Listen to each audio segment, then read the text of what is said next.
still believe that those that are running for positions are good people. And so what I want to focus on is not the past. There have been mistakes that have been made in the past, and we don't need to focus on those mistakes. We need to focus on those that are being elected and their qualifications, their knowledge, their experience, and their goals for county commissioner, county assessor, magistrate judge, sheriff, and probate judge. Character assassination is not acceptable. This is not where if you've got a grudge against someone, take it someplace else, not here. If you're attacking your opponent, we see this done on television from state to national all the time. Again, this is not the place to do it. Your ladies and gentlemen, and I'm going to ask you to treat your opponent with dignity and address the questions appropriately.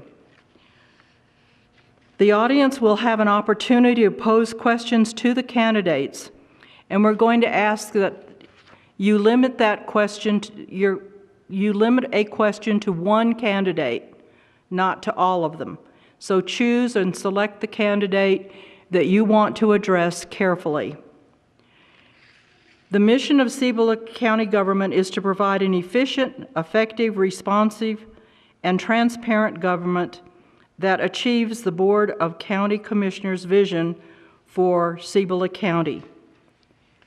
I'm not going to finish that because that's the rest of a question that we're going to ask of a candidate. We're going to start with the county assessors, and I need to introduce to you someone that's traveled 600 miles to get here, and he'll be traveling 600 miles to get back home. And the reason that he's here is because I have a passion for our community. I care about what is really happening in our area. And because I do that, he has encouraged this forum and the others that he has moderated. It's John Wesley, and he served with the Oklahoma Air National Guard for 26 years, deployed 18 times out of that 26 years, and even one of the transports that he made was broadcast on television. And please don't get him to start joking, because he will not stop. I mean, you would be his victim if you start that, because he can turn a common sentence into a riot. So welcome, John Wesley, and we're going to start with the county assessor. So if you'll take your place here.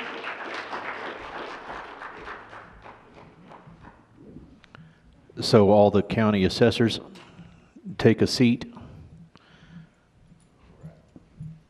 wherever's comfortable.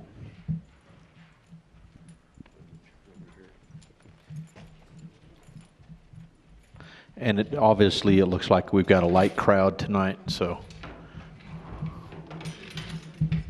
Okay, I'm going to let you read the rules. Okay. We'll give you 3 minutes to respond. At 2 minutes, I hold up a card.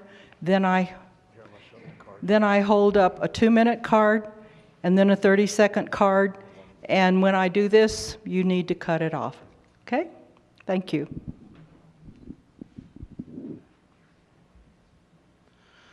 Okay, my understanding is that there were 6 candidates for county assessor. Is that right? 3. Okay. So I guess everybody is present for that. And I think that the way that we're going to do this is the same question will be asked each of you. And do we want to just ask the question once and let each of them respond? Is it? Okay. But you're going to have to go to the microphone to answer the question, because you won't be heard. Yeah, because they're recording it and they're going to televise it. So, okay, we're going to start at the end. And so you'll respond first, and we'll come this way. Then the next question will start at this end. The next question will start in the middle. And so we'll move it around that way. So the first question is, what are the qualifications for being a county assessor, and what are your qualifications? So go ahead and stand up and answer that question. I think qualifications to be a county assessor is they have to have knowledge of how to assess property values fairly, equitably, and accurately.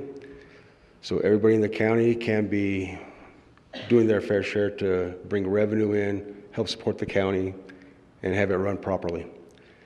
It's a very important job. Everybody in the county has to pay taxes. Everybody has to be assessed a fair value. My qualifications is, in 2008, I was hired on at the assessor's office as a temporary worker, and I worked my way up to a field appraiser where I traveled throughout the county and pretty much saw every parcel there is to see in the county and assessed the value on it.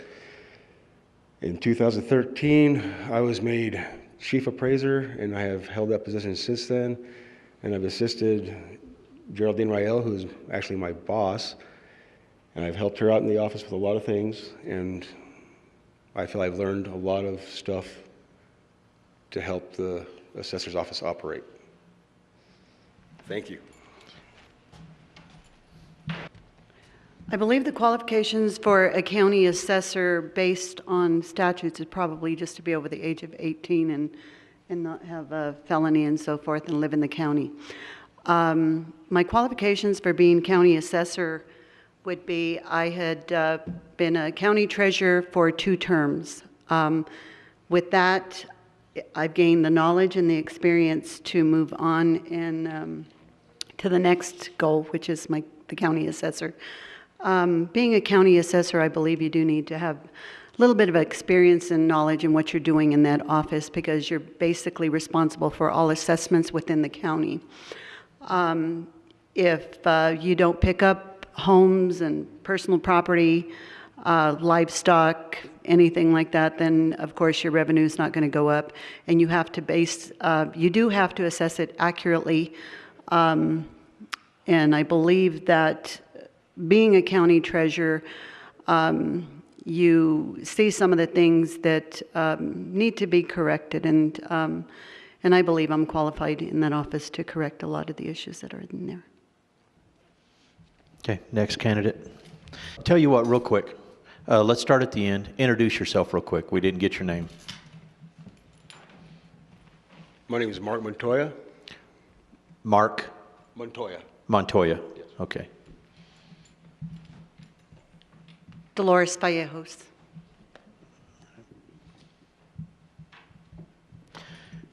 So go ahead and introduce yourself, and I'll repeat the question. My name is Geraldine Rael. And what are the qualifications for being a county assessor, and what are your qualifications? The qualifications for being a county assessor is to go out and assess each and every property, whether it is a mobile home, whether it's land, residential.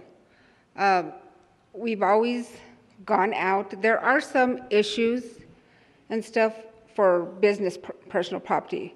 A lot of businesses do not think that they need to have anything to do with the county assessors. We have sent out notices. We have gone there and said, personal property, you do have to pay for it. The qualifications that I have been in the county assessors for the last 12 years, 8 years as chief deputy, the last 4 years as your county assessor. I am also state certified as a certified state assessor. I am a New Mexico elected official from the New Mexico State University EDGE courses. I have tried and been there as Mark has been my employee for the last, 11 years, and myself as 12. Thank you, and good evening. Okay, the second question. And I tell you what, you could stay at the microphone. What is the source for determining the procedures that provide the guidance and regulations for an assessor? Okay. The guidance we have through our system, we go through different things. We go out, we appraise, We take measurements, okay? Well, I'm talking about the source. So what is, The what so- provides, what is there, what regulation, what instruction, what provides your source of determining your procedures? Okay, that's what I was just getting into. We do all that. Our sources come from Santa Fe. They come, they instruct us. They have come in. We have had 2-depth trainings with Santa Fe and our charter system to come and provide it. We have Marshall and Swift. When we go out there, we get numbers, we measure. We do our Marshall and Swift and we come. All that is the book for the IAAO courses. Santa Fe has taught us, and Santa Fe had provided us to do what we need to do in that source, and on, sorry. Okay.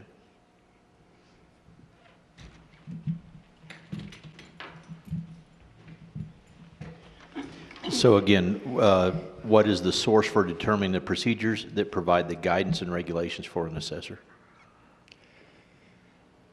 As Geraldine said, we are overseen by the State Property Tax Division. The sources we use are based on the NMSA, which is the New Mexico statutes, and MNAC, which are the New Mexico regulations pertaining to the office. Again, regulations are basically done by state statute. And again, through working with Taxation and Revenue Department, that's where a lot of the regulations for any department within the county come out of NMSA.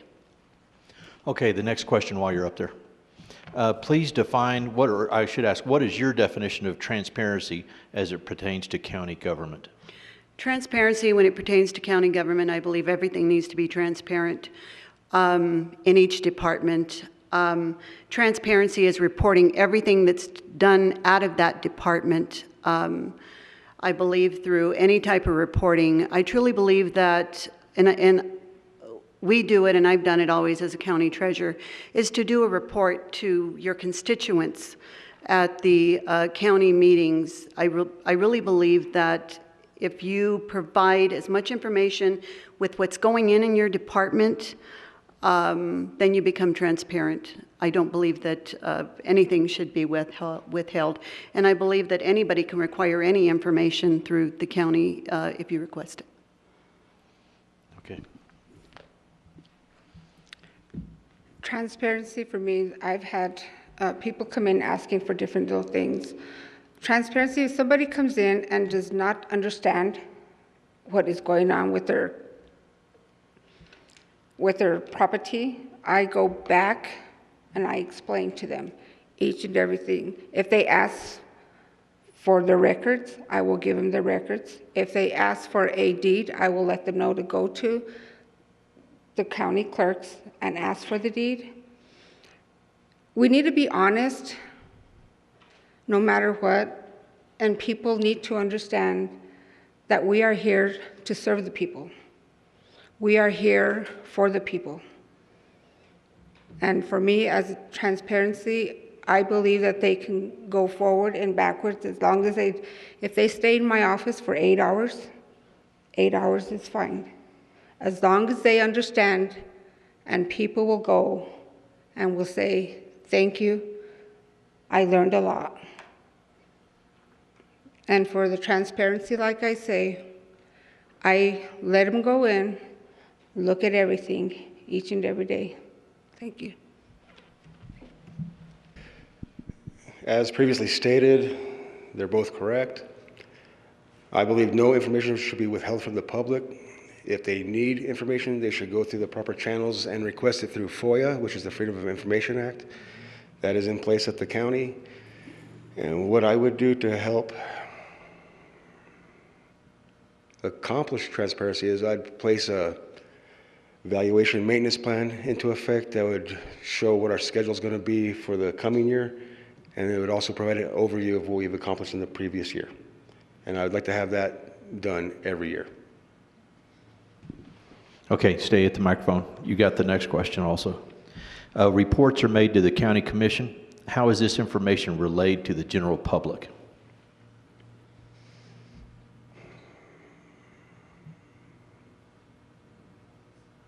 Or is it made to the general public? For that, I wouldn't really know because I haven't been involved with going to the commissioners' meetings to see how they work, but I would assume anything that would be reported to the commission would probably have an effect on the public because anything the assessor's office does has an effect on the public.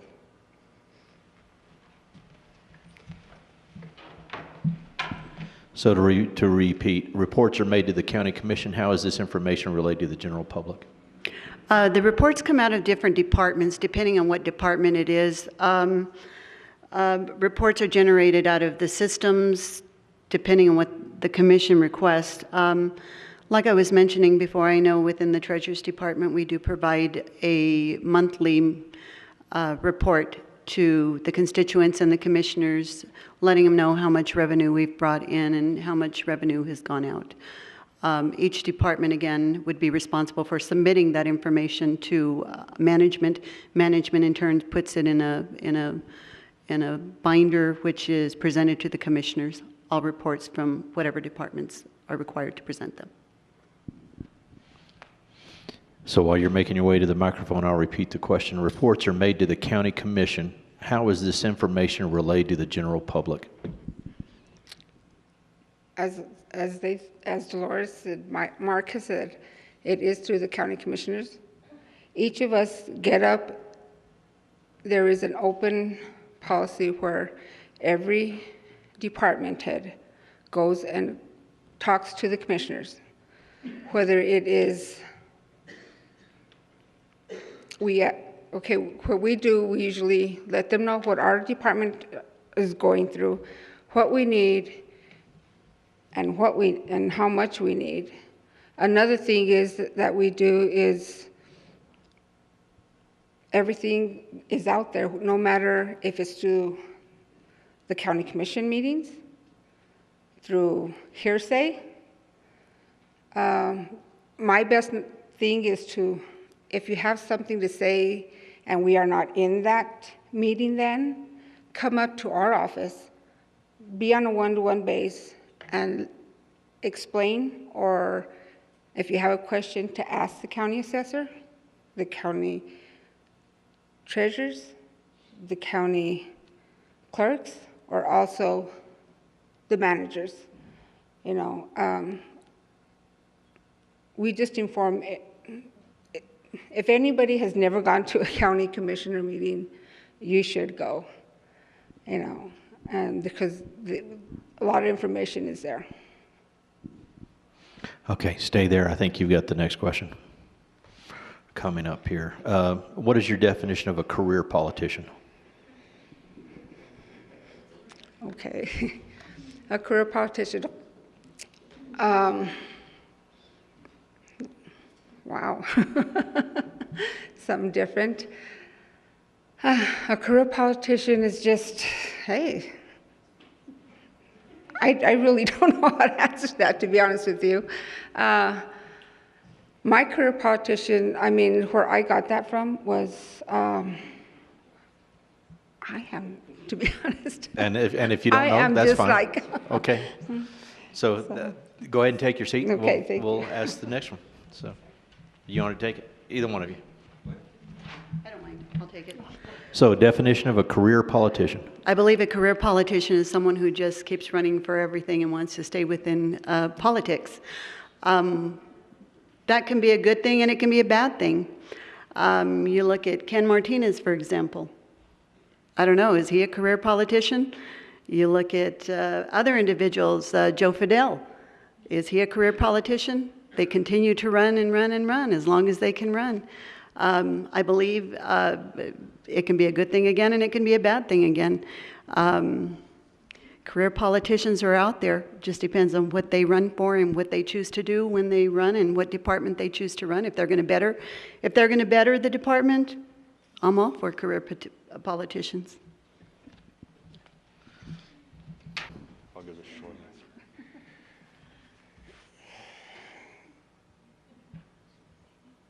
Well, like they both said, but I'll give a condensed version. It's just someone who's going to stay in office and keep running for office. That's all it really is. That's how I see it. That's how I see it. Okay, stay there. What are the training requirements for being an assessor? Excuse me? What are the training requirements for being an assessor?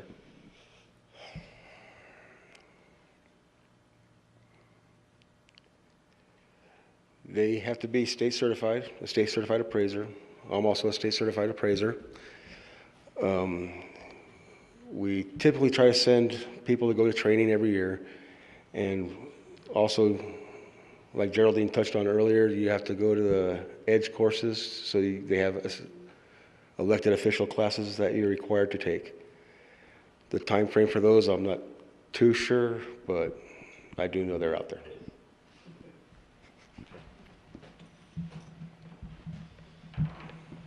I believe, again, Mark hit it on the spot. You do have to be state certified appraiser. You have to take the classes required to become state certified. Also, with the New Mexico State EDGE classes, those come in quite a bit handy as well, because you get to meet with the other county assessors, with the assessor's affiliate, treasurer's affiliate, which it may be. You get to know these people and you learn from them. Also, I believe classes, any type of classes that you can take to better your knowledge in any office, in any department. But I do believe, first of all, that you do have to be state certified.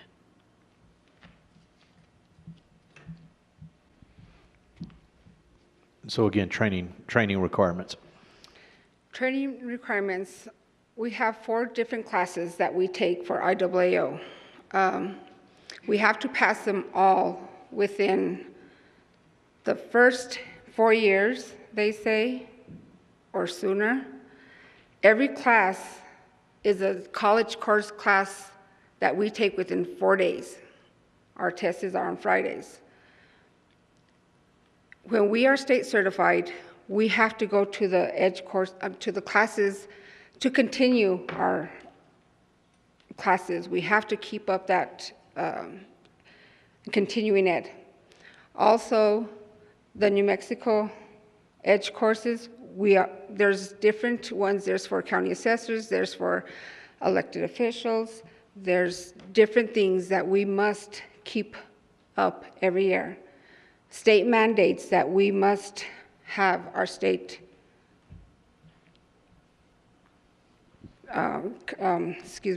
our state appraised certificate, or passing our certificates each and every day. There's 4. Once we get to the 3rd one, we go in sequence. You know, this year we're going to try to send 5 of our employees, because state mandates that every employee in the county assessor must be state certified. Okay, stay there. Next question. Over the years, citizens have complained that their property taxes increased at an unexpected rate. How is real property tax determined, and who makes that determination? Every year, by state law, we have to put our 3%. A lot of people have called and said, why are my taxes high? We just put values in there. What happens is that we ourselves, we go out, we value it. From the valuation, we do our 3%, which is our taxable value. When that happens, every valuation or every money-wise or income or everything that we get in our county, which can be millions, which can be whatever, I can't determine each and every property. It goes through state. State gives us our mill rates. Our mill rates. A lot of people say, well, I have the exemptions, I have the 65 and older to freeze the values. Why are they higher in value? It's not me. Whatever state gives us for mill rates that's what you're going to pay. There's nothing I can do at all but let people know about their exemptions. Thank you. Okay.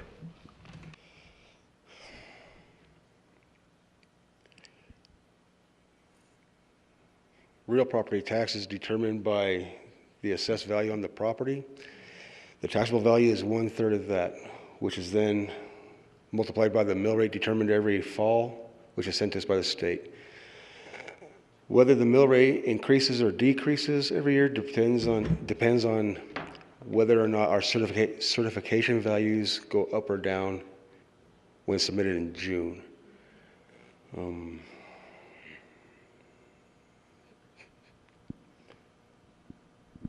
So let me kind of repeat what you both said. You're basically saying that the assessor doesn't determine the tax rate. You determine the property value. Correct. And then the state, based on that, they determine the tax rate. Correct. Yeah. And the residential property is capped at a 3% increase every year, or up to a 3% increase. Non-residential and commercial properties, there's no cap on it. Those can be increased by any percentage, but it's typically not. Now, when you're saying that there's a cap on the increase, that's the value of the property or the tax increase? That's on the value of the Okay. property.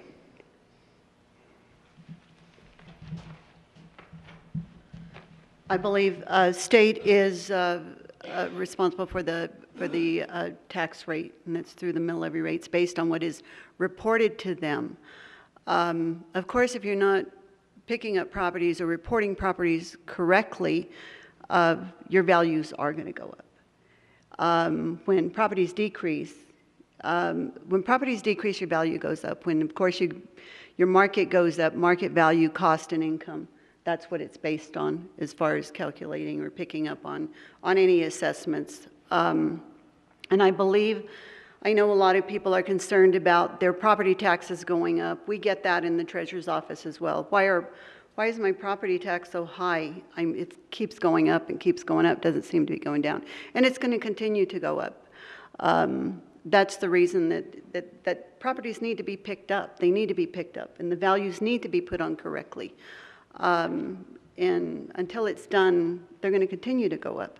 Again, market value, there's no economic development going on in Cibola County.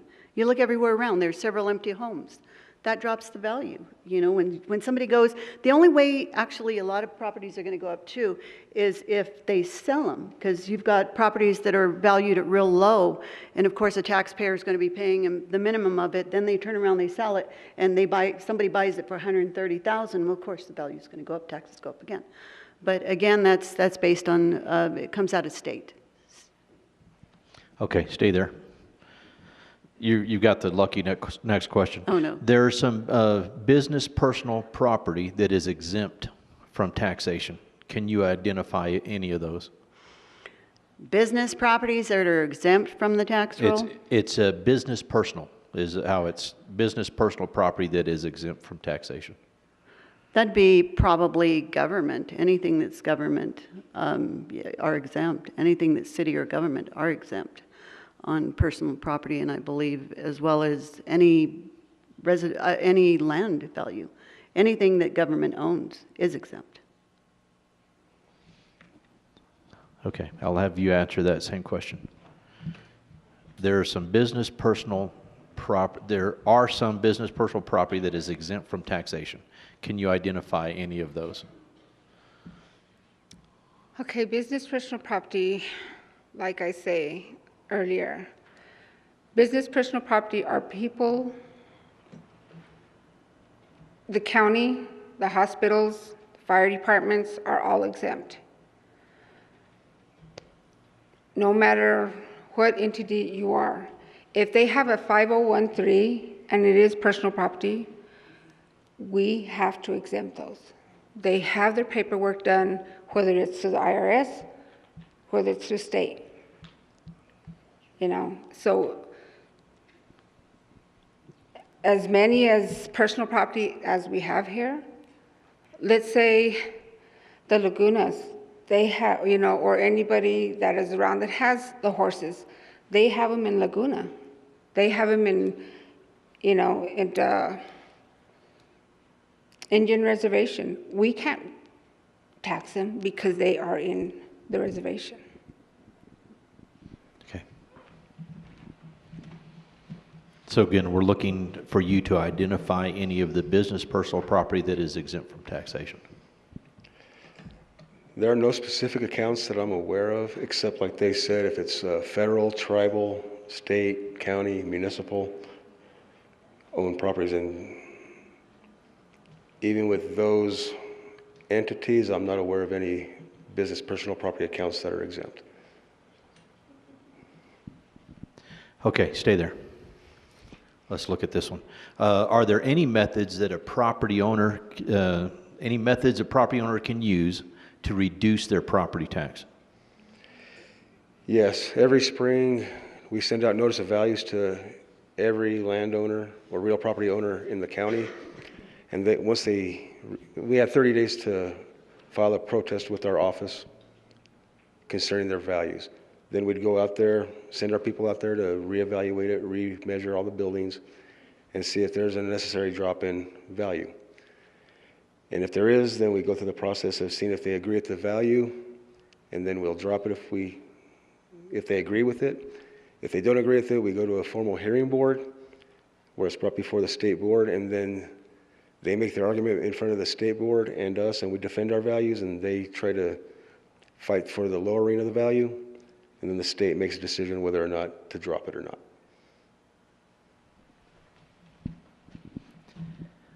So are there any methods that a property owner can use to reduce their property tax? Yes, they can protest their values. They can protest them. Also, they can file for their exemptions, their head of family exemptions, veterans exemption, 65 and older exemption. So yes, they can through those methods. As Dolores and Mark both said, protesting. My main issue is head of household and veterans, 65 and older. The 65 and older only freezes the values. They do not lower the valuation. So the main two would be the head of household, the veterans, whether it is 4,000 or 100%, and also the last but not least, protest. So since I am a veteran, when we're talking about veterans, you're talking about their Exemption. personal disability rating? Is that when you say percentage? Okay. A lot of people have come in asking about that. How do I get my veterans exemption? We have a form that we've explained to them how to fill it out. They send it to Santa Fe. It's a green card or yellow card, and it says veterans exemption. You can use that either at the motor vehicle or you can use it at the county assessor's office. It does help. Like I say, 4,000 is a green one, and 100% is completely disabled. It's completely zeroed. Okay. And I think we're ready for the next question, aren't we? Some in the community have complained that the elected officials, especially the assessor and the treasurer, are not daily in their office. How would you address this complaint? They can go to my office any day of the week. I am there. Like I have told my employees, if I'm not there, it's either because I'm sick, on vacation, or in the hospital. You know, I have tried to be there more than 25 hours a month. You know, I'm there. I may not be there at 8 o'clock in the morning, but I do not go out for lunch. And I'm there till 5:30. I would treat it as an 8 to 5 job. So I'd be pretty much there all the time. Currently, I can't speak for the treasurer's office because I don't work in the treasurer's office, but in my office, whenever Geraldine doesn't or isn't there, for whatever reason she gave, I would either help the person myself or direct them to the proper person who can help them, or give them Geraldine's phone number so they can contact them on her phone. This is a question that's been going on for quite some time with treasurers not being in their office, elected officials not being in their office. I believe there is a state statute that basically states that they only have to be in there 8 hours per week.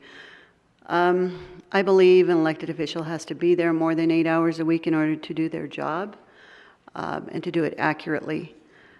As an elected official prior to running and working as Chief Deputy Treasurer, I do believe that they do need to be there, and if they're not there, they need to be able to speak to their constituents. The numbers are out there for every elected official, whether it's a county commissioner, any elected official, and they do make it available to any constituent who needs to get a hold of them for any reason. I know that the departments usually will contact the elected official if someone's looking for them and say, you know, so-and-so's been here. Then most of the time the elected official makes their way in and meets with them. Okay, I think you were the last one on that question, weren't you? There are many benefits in addition to the annual salary, such as health insurance, contributions to the state retirement program, and the state retirement health insurance. How many years does it take to be vested in the state retirement program? Vested in the state retirement. I know that I'm not ready to retire yet, although I've put in several years in government. But I believe in order to retire, I think you have to have anywhere from 21 to 25 years, depending on what government entity you work for. So I guess it just depends on what government entity you work for, but I believe it's 21 to 25 years. So when you say entity, you were talking state? Governmental entity, state, whether it's state, county. Okay, okay. Okay, vested, you can go up to 25 years for all I know. I mean, you know, it just depends through state, government, city. They all have different years to retire. I really can't say. As for myself, would be 25 plus. I have no idea. From day one that we start is true. Okay. Honestly, I don't know, but I'm going to find out now. Can I retire? Okay. And that's about it. So. Okay, so stay there. Next question. How many years have you held a position in the county government or as an employee of the county? It'll be 10 years this year. Okay.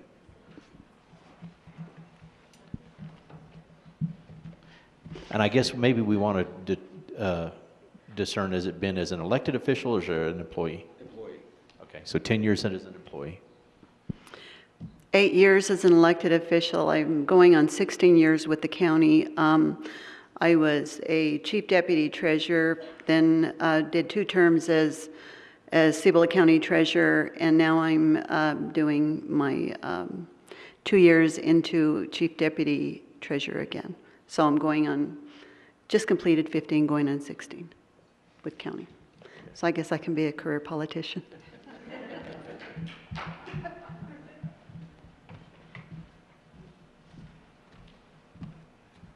Okay, I have been with the county assessor's office for the last 12 years. 8 of it has been as chief deputy, and again 3.5 years as county assessor. Okay. So next question. What is the salary of an assessor?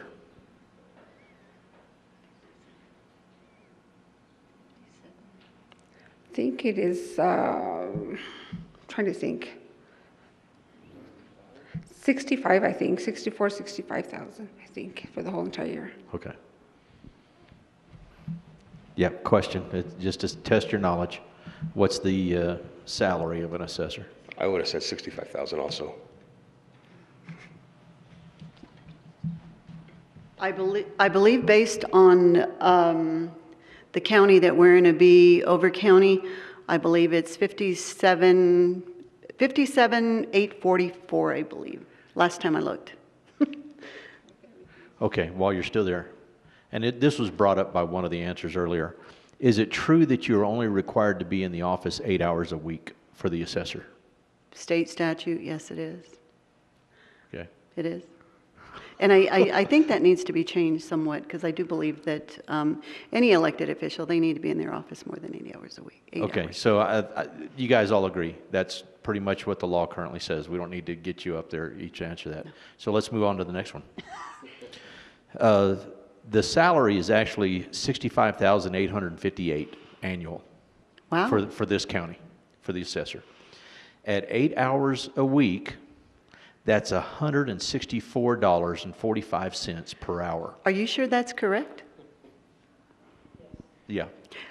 So, Because I know that the county treasurer's not making that, and they're based on the same schedule.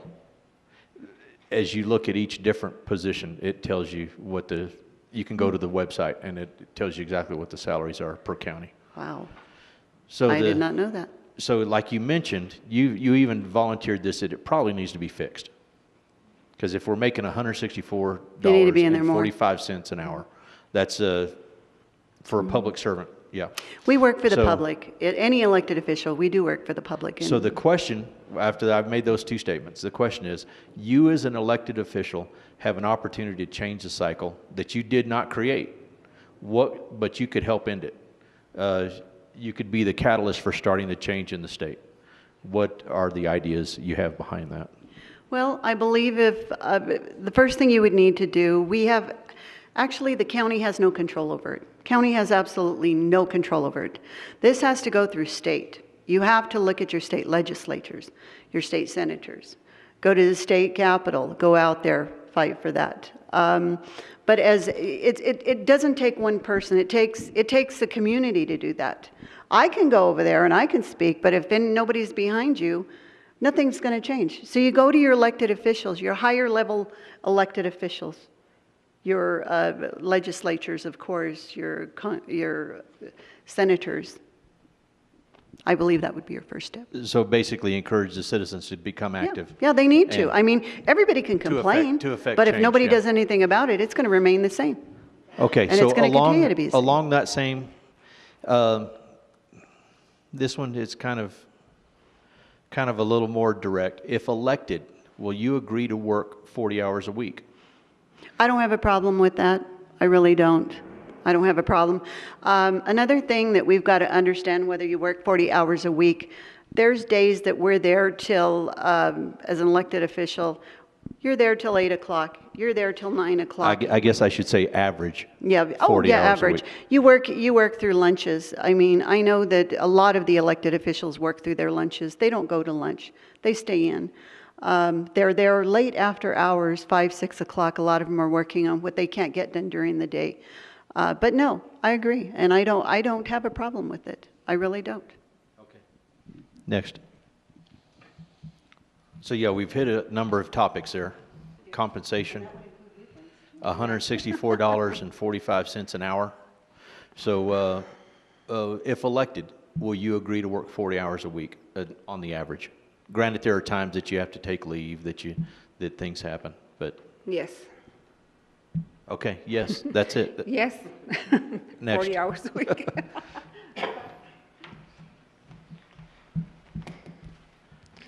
So again, if elected, will you agree to work 40 hours a week? Of course, it's what I do now. So, Yep. Okay. If you have a question that you want to address to any of these candidates, please do so. Remember that you can address one candidate with one question. This question is for Geraldine. On the 3% increase every year, is that mandatory?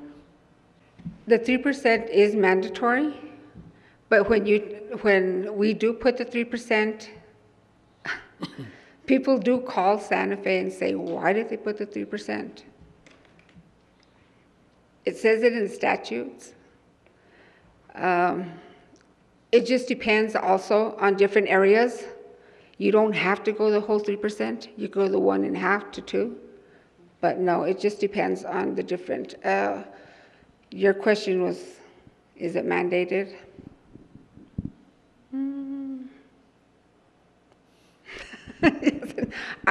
Yes and no. I mean, there are two different ways to see it, though. Good afternoon. Okay, you said the assessors that are certified to make assessments have training. In case you don't know this, my sheriff, ex-sheriff, was sitting back there grinning. Police officers in the state have to have 40 hours every 2 years of refresher. So when you go through those 4 classes, which they let you go to 4 years to get, don't you have to take some kind of refresher class to keep the certification current? How often? Every other year. Every other year, just like the policeman. Thank you. This question is for Mark. Because you are an appraiser and you're out in the field, as I'm walking through the community, I have a lot of people ask, I've done nothing to my property, I haven't even painted it, but my taxes are still going up, and Geraldine has affirmed that it's a unilateral 3%. But there seems to be a disconnect in the amount, if it's going to be 1% or is it just blanket over there. Could you provide some clarification on how it's determined whether it's 1%, 1.5%, or 3%?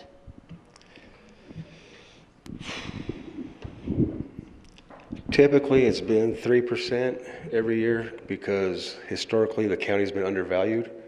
The 3% is trying to bring the lower valued properties up to current market values.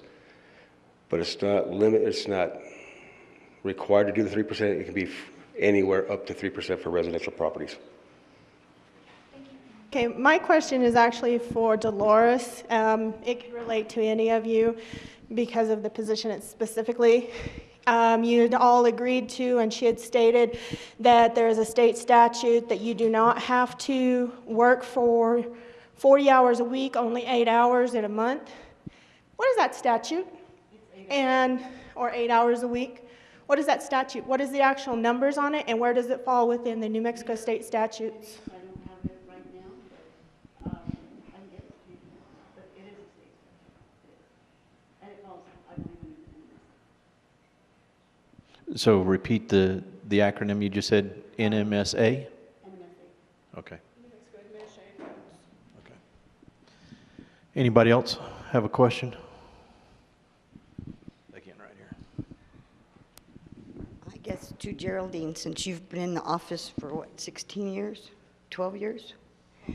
When you and Pablo Saavedra were in office, weren't the taxes not up to date from the 1970s until like 2012, 2013, and who solved that problem?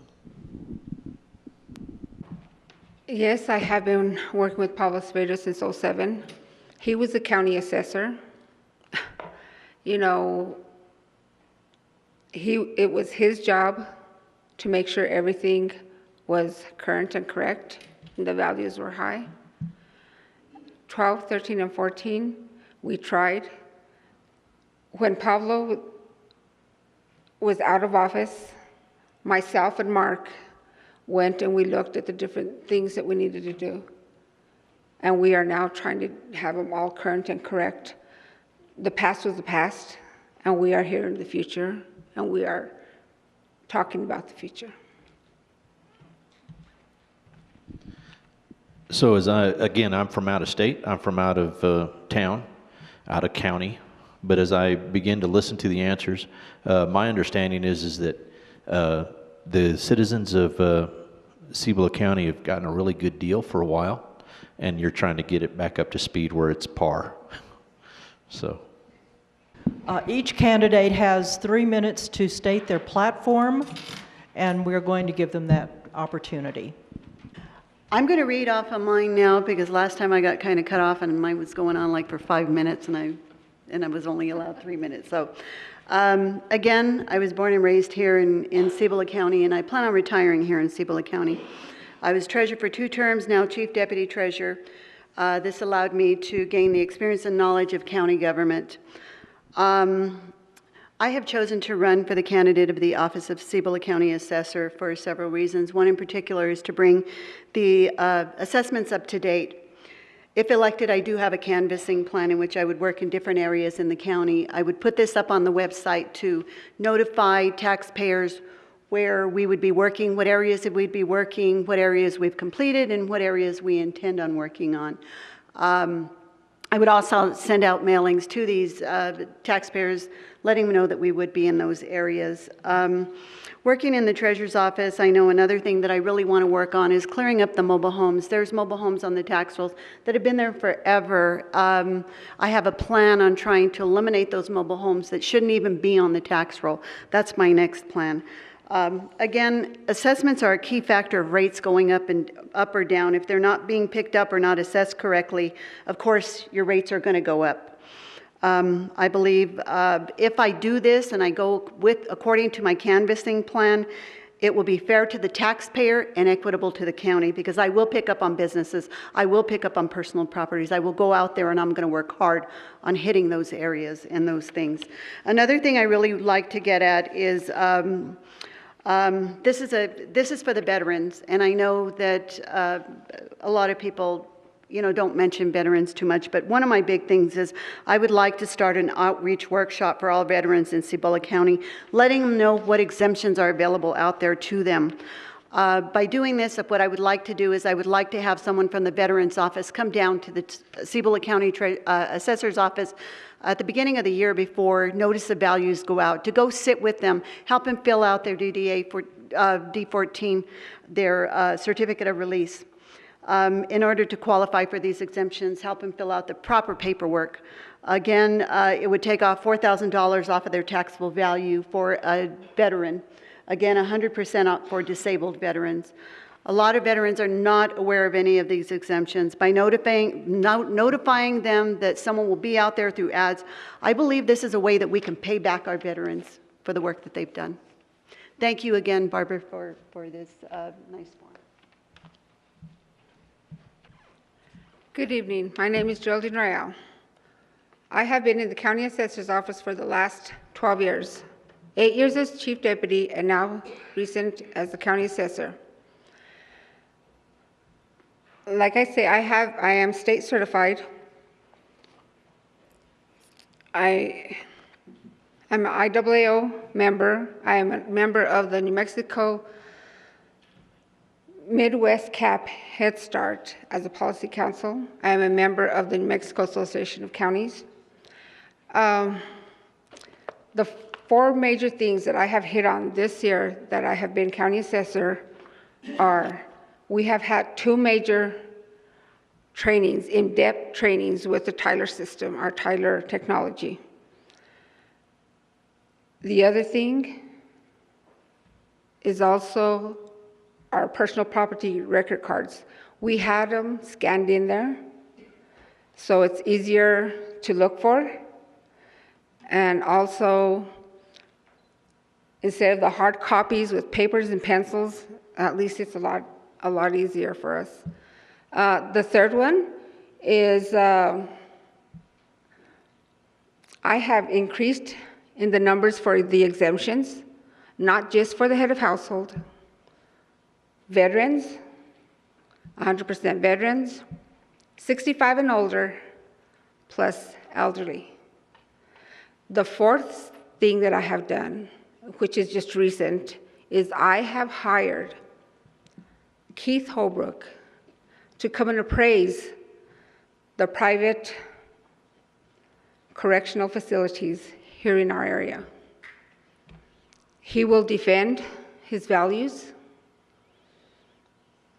and he also has sent us a documentation with 80 pages of the appraisal. If I'm elected for the next 4 years, my first thing that I would do is look at all the mobile home properties or mobile homes and look to see which ones are zeroed, which ones have been taken out of our county.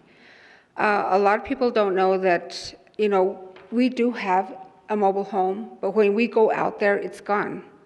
The only other thing we can do is go into the New Mexico Motor Vehicle Department, put the VIN number in, and find where it's at.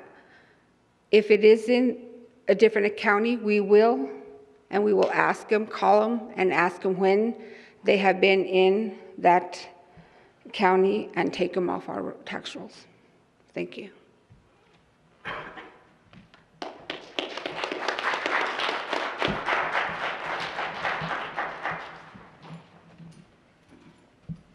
I'm going to read two. My name is Mark Montoya. I've been a resident of Cibola County since 2003 with my wife and children. I am also a veteran. I was in the Army, though. And I feel that the assessor's office shouldn't be a political office, but rather an office for the people of Cibola County. The office should be known for its honesty, straightforwardness, and accessibility. And if elected, I want to be able to use this office as a tool to create an environment in which fair, accurate, and equitable appraisal of properties is of utmost importance. Second, I want to remove any inconsistent and misleading appraisal practices, many of which have been in place since Cibola County was formed. And lastly, I want to use any available resources the assessor's office has available in order to hire more people so we're fully staffed, to have better or newer equipment so we can go out and do our jobs better. And that would help us to function more efficiently and would ideally result in our office being able to perform annual appraisal evaluations. Thank you. Okay, we're going to go ahead and get started. To start out with, go ahead and each of you take your turn at the microphone, introduce us to who you are. Good evening, everybody. My name is Valerie Taylor. You may have known me as the interim county manager, and I am currently running for county commissioner for District Number 3. And my name is Ralph Lucero, and I am also running for the position of county commissioner for District 3. And this is my second go-around. Okay, who wants to be first? Okay, so go ahead and take the microphone, and I'll ask you the first question. What is the vision of the Board of Commissioners for Cibola County as stated on the county website, if you're aware of what it is? I am aware of it, and I don't necessarily agree that it's being implemented or that it is the right vision for the county commission. So what is that vision, according to that website? I don't agree with it. I'm not going to comment on it. Okay, next. I'll be honest, I am not aware of what the vision is, and I think the current vision is not probably right, but we need to focus on a new one to get this county moving forward. Okay, that leads to the second question. Go ahead and stay there. What is your vision for the county, and how will you attempt to implement your vision? Well, I think the first problem that we have right now is we're out of money. And we need to start looking at areas how we're going to come up with making money for this county, how we're going to save money for this county. I personally have 35 years of corrections experience, and to me, I think we ought to open up the jail back up and get away from the contract that we made with CoreCivic. That's my vision towards trying to get this county back to solvency. Okay, let me repeat that. What is your vision for the county, and how will you attempt to implement your vision? My vision for Cibola County is a word that we've been hearing a lot of, is transparency, but we're not getting it. We are not getting information at the citizen level, which was demonstrated in the several questions for the assessor. How do we change that? We change that becoming more involved. There are several commissioners that are currently on the board that you do see them out there shaking hands, going to community events. We have a lot of them that don't do that. They have a lot of people of good old boy network. I'm going to do a favor for a friend here and a favor for a friend there. And they lost their vision.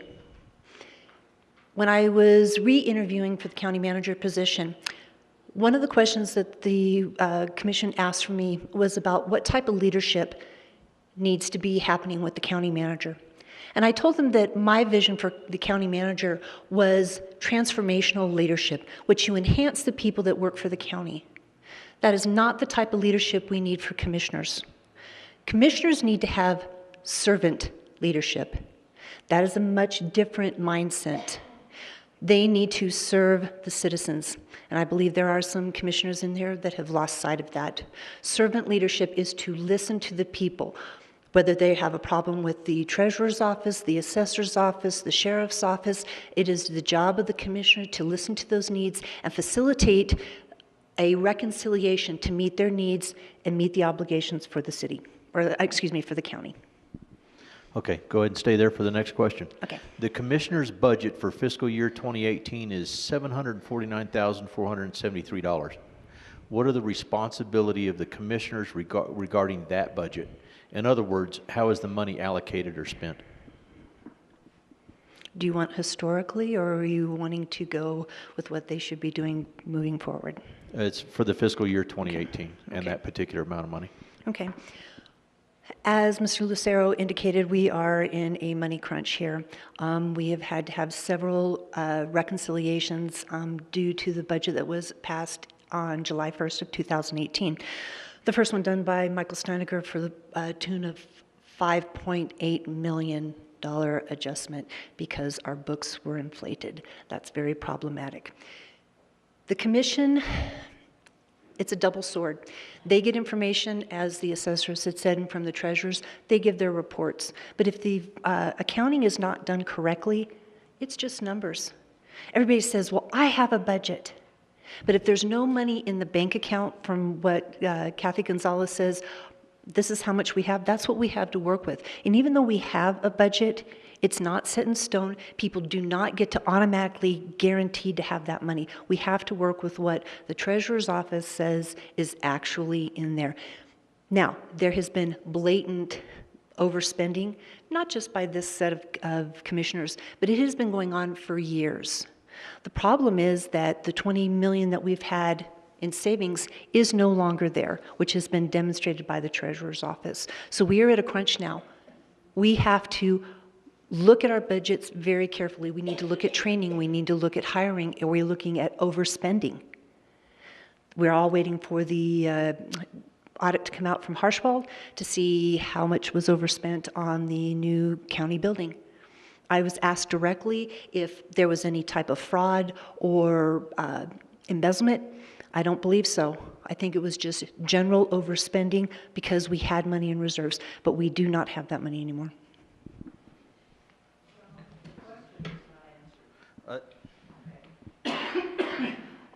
Okay, so do you want the breakdown of what department's going to get what money? I'm not going to give that. I understood the question the same way.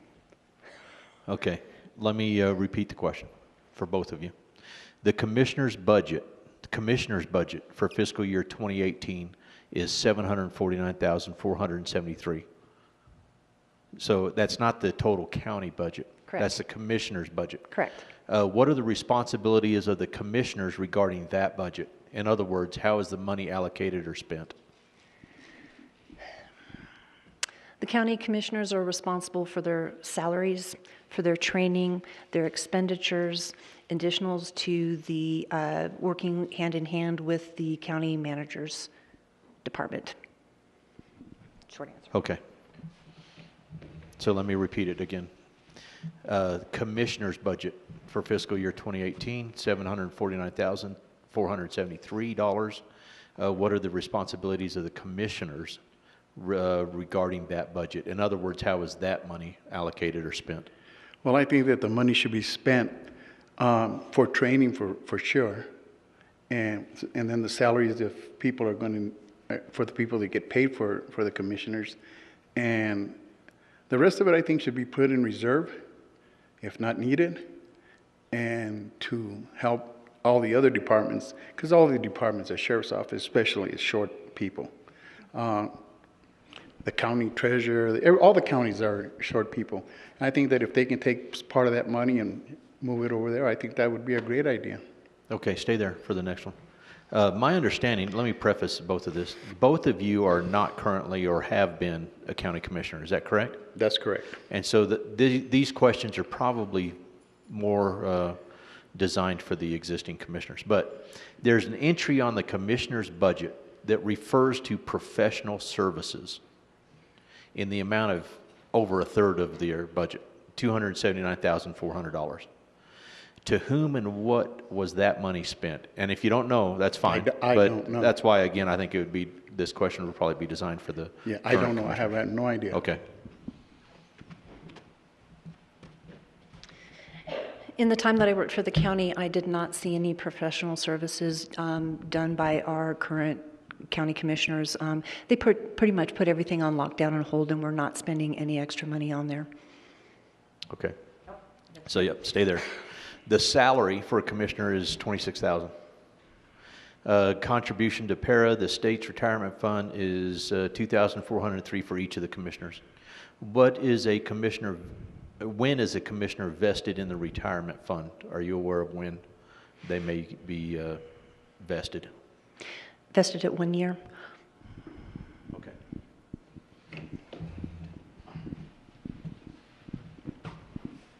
Well, I don't know how long it takes to be vested, but like me, I'm retired from the state. I was a state employee for 25 years. I don't need their retirement. I don't need their insurances. I don't need anything that they have to offer me. I have my own. So I think that would be a plus, because that'd be a savings for the county. Okay, stay there. Another budgeted item is the benefit for retirement health care.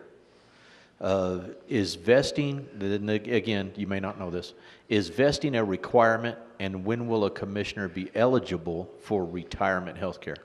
Oh, I don't know. And like I say, I don't worry. I've never looked into that. I didn't look into it the last time I ran for that simple reason that I don't need any of that. Yeah.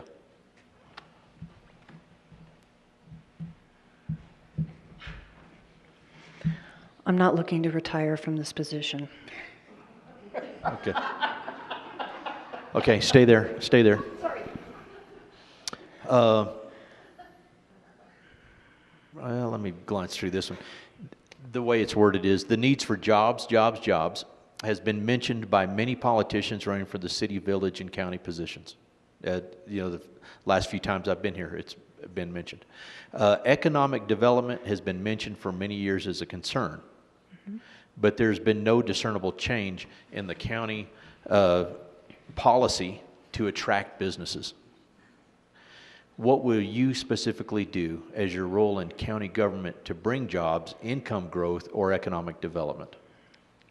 I love that question. I have worked with Eileen Yarbrough, and she is the lead for economic development for the county, for the city of Grants, and for Milan.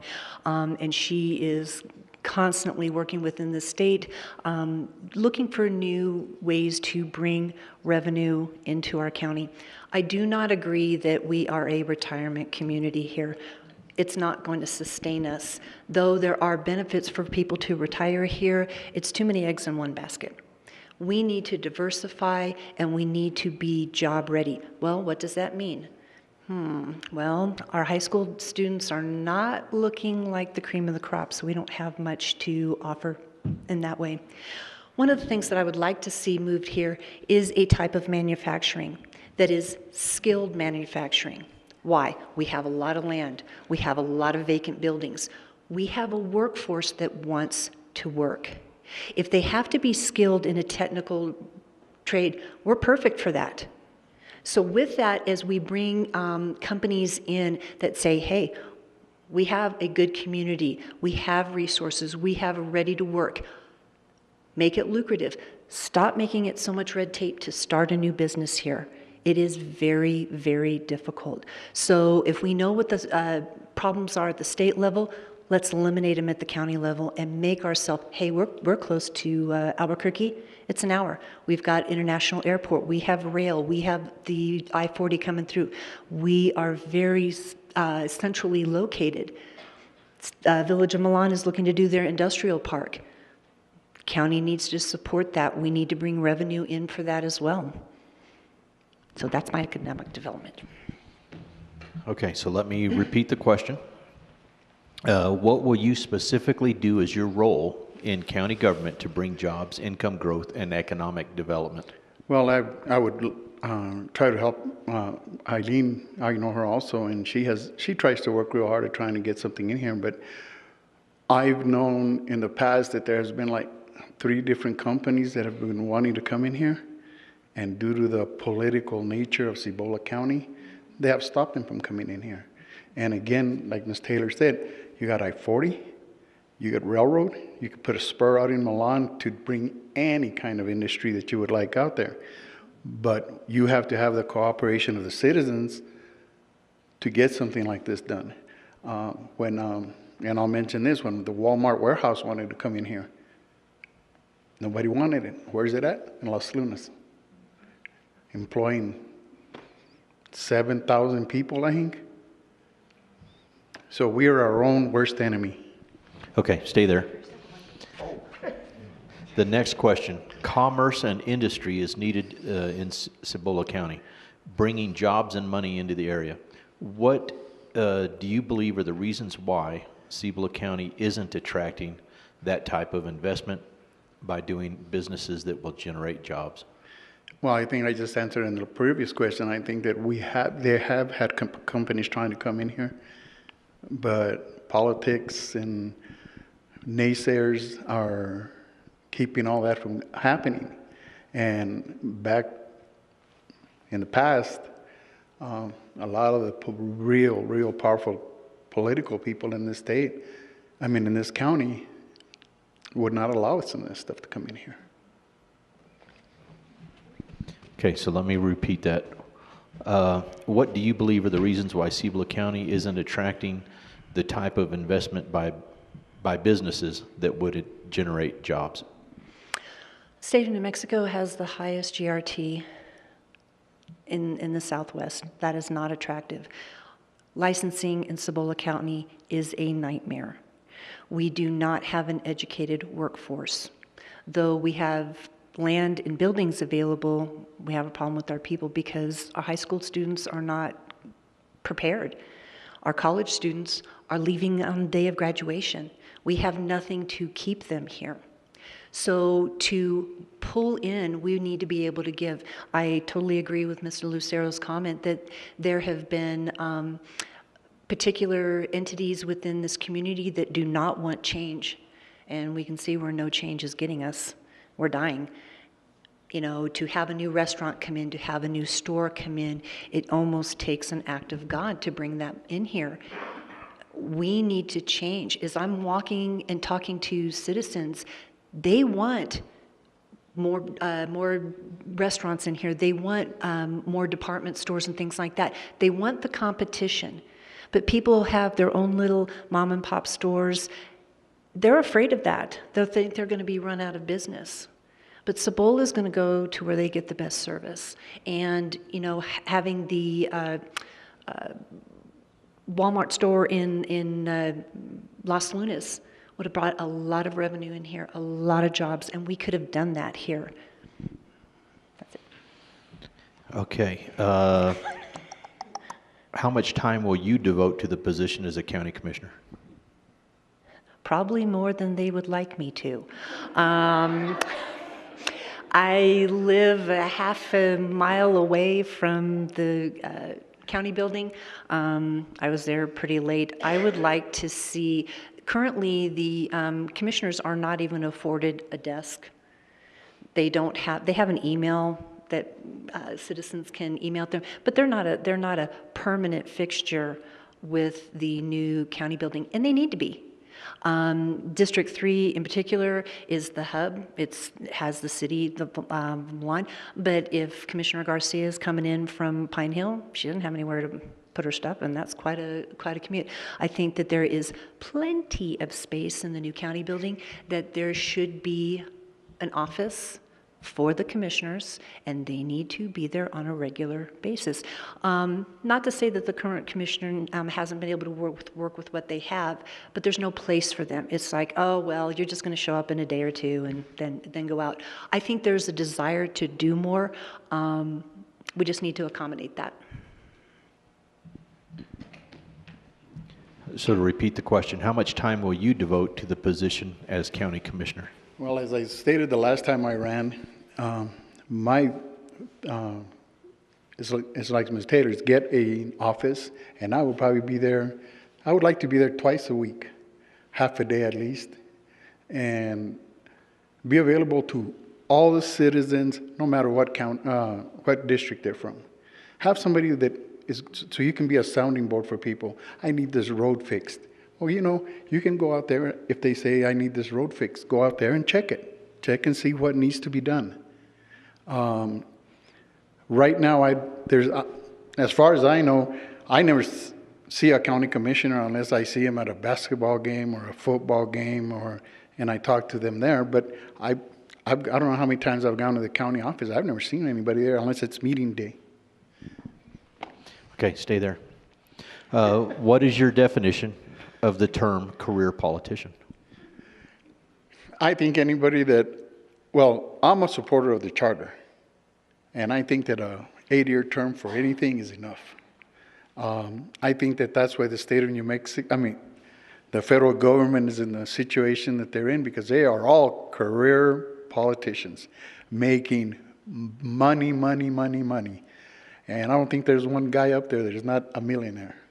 And, 8 years is enough. You get stagnant, you get complacent, and everything starts sounding the same, looking the same. So I'm a supporter of term limits. Okay, to repeat, what is your definition of a career politician? I believe a career politician is twofold. One who tries to do more than what their term limit is assigned, and when they go from one position to another position to another position, because they have a built-up network of people that are also career politicians. Okay, stay there. Okay. As a commissioner, you serve the whole county. Large remote areas are served by the county. Will you identify, if you know, the problems that plague Candy Kitchen? And again, remember, I have no idea what that actually is. Can you find Candy Kitchen on a map? No, I'm just kidding. I don't know. This is not a quiz. Yeah, I haven't looked. One of the things that Mr. Lucero brought up, and I think is a very good observation for somebody who's coming into the commission, is when he said that a commissioner would be available to all citizens while we're there. What a novel idea. It's no districts anymore. So even though Mr. Lucero and I are running for the same district, I think we're pretty much on the same page that if someone from Fence Lake or Candy Kitchen were to come in the day that we're sitting in at our new desks with our pencils ready to go, that they could feel confident, even though that we're not their elected commissioner, that they could feel comfortable coming in and talking to a commissioner. I think that that is a very big step into moving into uniting the county together. It is hard for the people that are out in Fence Lake and Candy Kitchen to drive all the way in for a county meeting. Lord knows they don't have real good internet out there, as we've all heard. So it is hard for them to stay in the loop. But if they're coming in for groceries and they want to stop by the county building, they want to check on their property taxes or make a payment or check anything else, they should be able to talk to a commissioner. And I would like to add something that Mr. Lucero had said earlier, is that everybody should have a day that they are in that county building, not one meeting a month or maybe 1.5. I would like to see at least one workshop and one meeting, because if you guys have ever been to the county meetings, and Michelle can verify, say sometimes we get out of there really late. 11 o'clock, that's too late. We should have a workshop, talk to things, get back to the constituents, come back and do voting.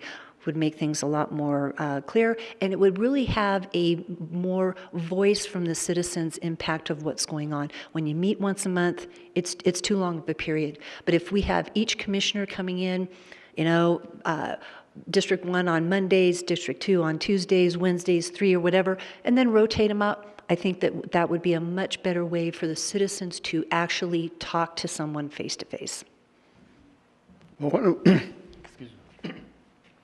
one of the things that I did see when I was working with the assessor's office as a part-time employee, when we used to go out to Candy Kitchen, the roads are in bad shape.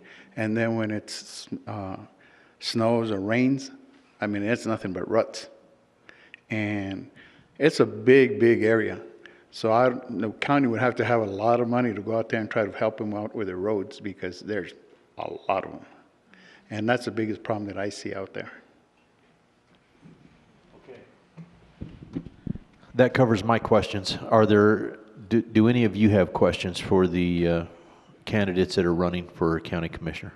This question is for Mr. Lucero. Mr. Lucero, would you be willing to work with the federal, the city, and the county to do something so we could create jobs in this city. You know, I got off the phone with Martin Heinrich a little while ago. I talked to him for about an hour, and I expressed my concerns about where we're at, you know, and I need to find out from you as a commissioner, if you win, would you be willing to have like you know, all the public to be involved in what we're doing or what you're trying to do? Sure. And anything that we do in this county needs to be, the citizens of this county need to be advised of what is going on, transparency. You know, the only thing that I see that shouldn't be transparent in this county is the executive meetings that they have, because there's a lot of personal stuff going on. But other than that, everybody in the city, county should know exactly what's going on. And if we can work with people to get jobs in here, I think that's a great idea. And if Mr. Heinrich wants to come over and tell me to do something so that we can get jobs, I will more than gladly be able to do it. Because today's conversation, he did bring it up to do a town hall meeting. Thank you. So we've got to do that. Yeah, 3 minutes to talk about your platform. Well, again, Thanks for reminding me. I appreciate that. well, again, my platform is that let's try to get this county back into solvency. And, you know, I've heard through the past that we were starting to lean to Republicans against Democrats, Democrats against Republicans. Well, we're all a small little city. We're all friends. We're all acquaintances. Once you run at what party you run for, you need to forget about that and start working for the betterment of the people of the county. Not the party. The party's there. But the people and the well-being of the people, jobs for the county, are probably the most important thing that we can do as county commissioners.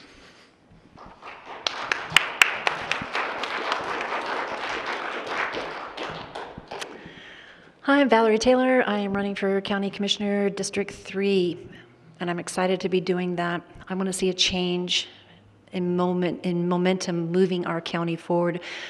I think most of the hard work has been done financially. We're about ready to find out where we are, real dollars. But that's a good thing. It's a good thing because we are a strong set of citizens. We don't mind adversity. We took it when the uranium mines closed, when, you know, droughts come. We're there. We are a united community. Like Mr. Lucero said, you know, the parties are good because you got to pick one to get on the ballot, but after that, it doesn't make any difference.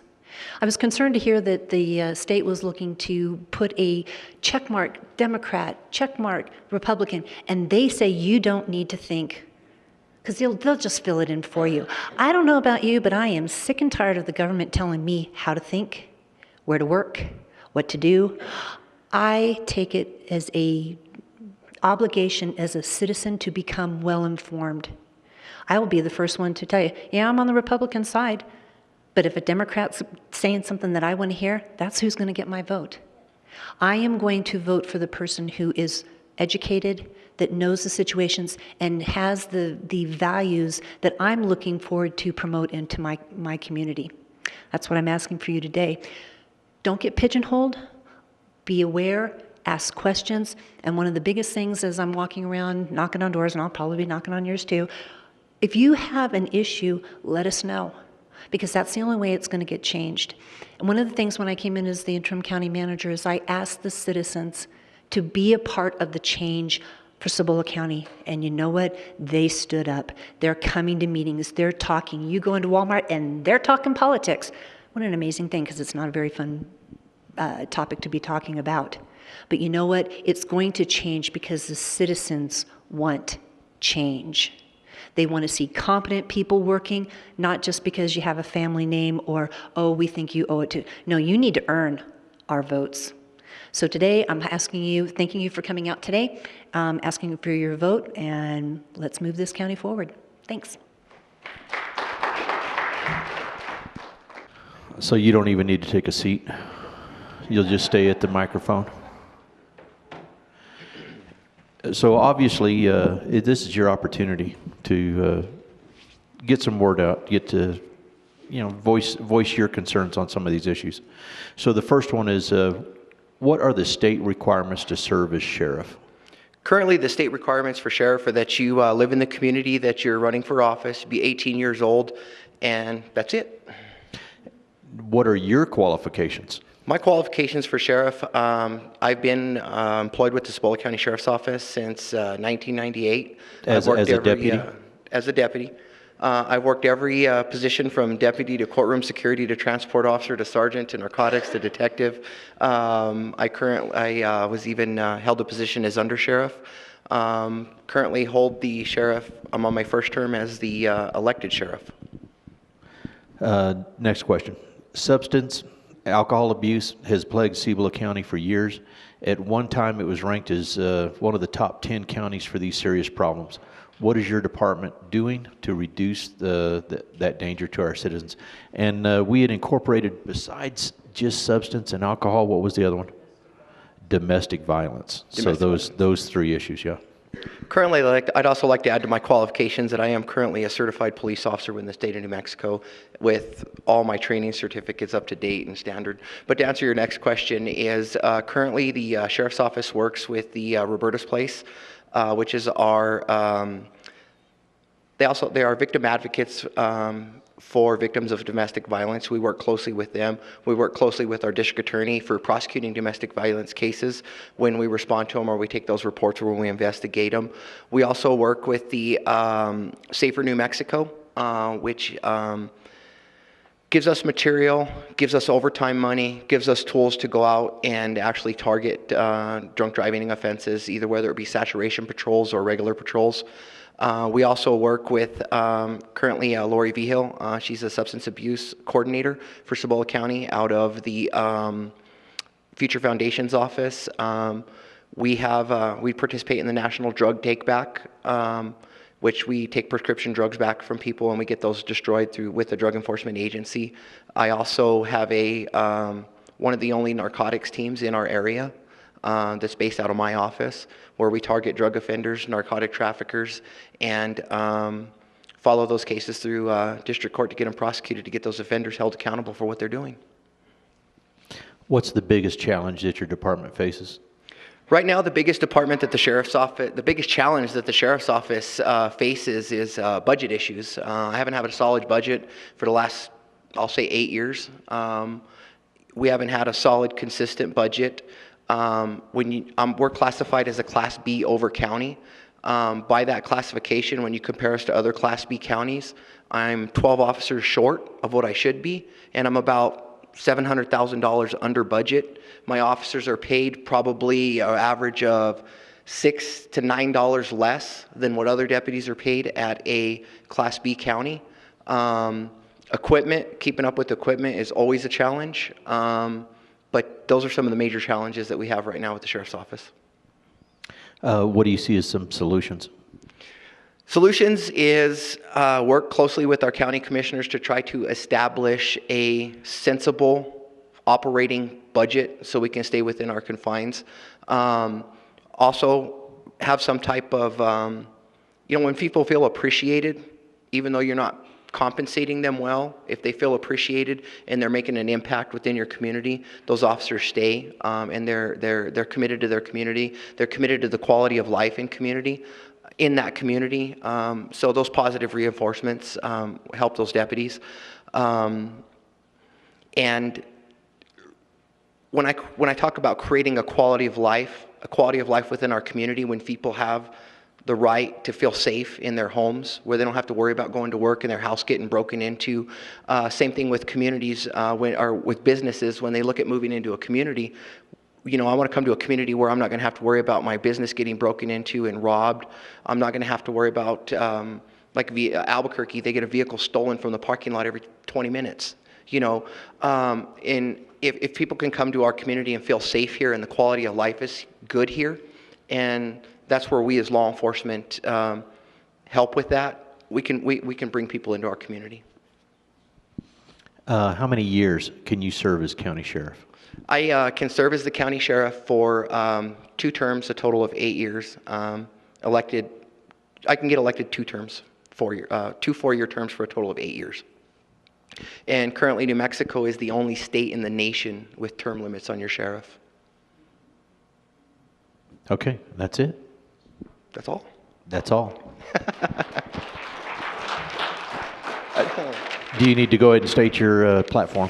Go ahead and state my platform. So, I don't know about each of you, but I prefer proven results over political promises. I plan to continue these things and improve on them. I laid a foundation with this term, which I'd like to build upon. Thoughtful and proactive communication will continue. Advocating for our community will continue. Being accessible and responsive to your needs will continue. Educating our community will continue. Being a good steward of resources will absolutely continue. Working with our state, federal, and representatives to improve, process, and pass thoughtful legislation will continue. The excellent relationship and rapport that I have built with our surrounding municipalities and agencies will continue to improve and reap positive results of our community. The reason I tell you all the facts about my track record and service while in office is so that you and the rest of the community know what I have established and I will continue to work from. These are not ideas, these are things that are happening and will continue to happen on your behalf.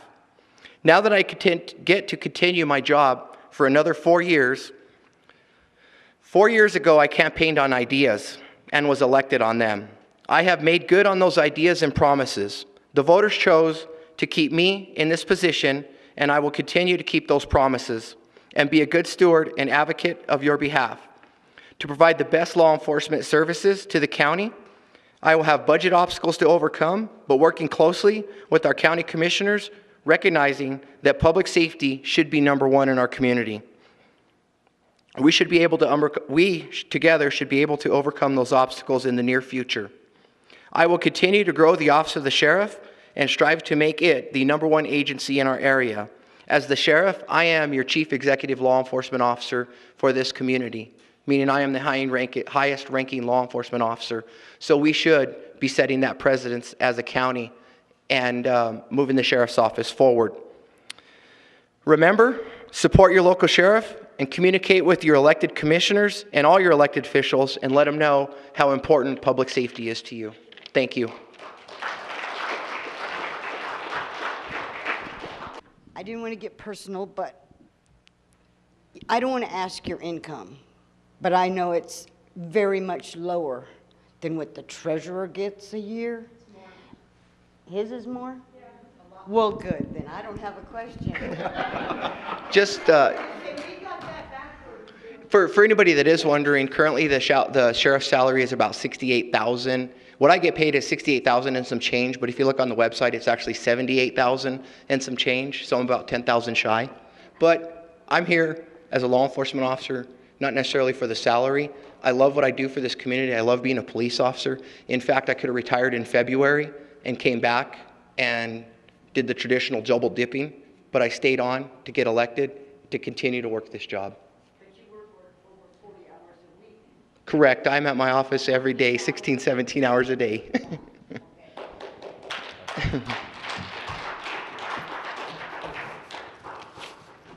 Anybody else? Every time you read the papers, local, Albuquerque Journal, people are being arrested and arrested and arrested. And it seems like every time you see the crime gets worse than the first one they did, and the judges keep kicking them out. What do you think that we need to do to stop this from these people being out in the street for so long? So that is correct. It's a constant battle for law enforcement. We arrest individuals that are suspected of committing a crime. We arrest them, we charge them, we put them in the detention center. Most of them are out within 15, 20 minutes, depending on the actual charge. Some are out in the next day. That's all taken place because we have our state, every one of us voted for it on the Bail Bond Reform Act, also the Roberts Assessment Rules.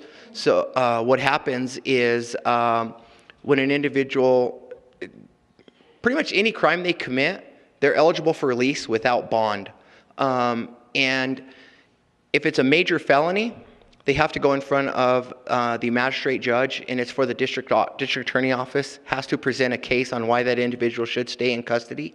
If it's a low misdemeanor crime, they're automatically released under the arrest rule, the bail-borne. Basically, we call it the Catch and Release Act, Catch and Release Program. So you'll see these repeat offenders. They know that. They know they're going to get out within 15, 20 minutes or the next day. So they're continuously committing these crimes until it catches up with them on a totality when there's several cases pending. We, as citizens, need to work with our state legislators and our elected officials, and we need to get that Bail Bonds Reform Act changed. That's number one. Number two is we got to get tough on crime, not just in Cibola County, but in the state. Every time you turn on the TV, there's something violent going on, and it's some individual that should have been in custody or that shouldn't have been out of jail. Some of it is we have a huge mental health issue within the state of New Mexico. A lot of the mental health programs in the last 8 years have been diminished. They're not available. So people with a mental health issue creates a law enforcement issue as well. There's no resources here for them. But as a state, in the state as a whole, we need to get tough on crime. We need to get tough on repeat offenders, and to make our communities more safe.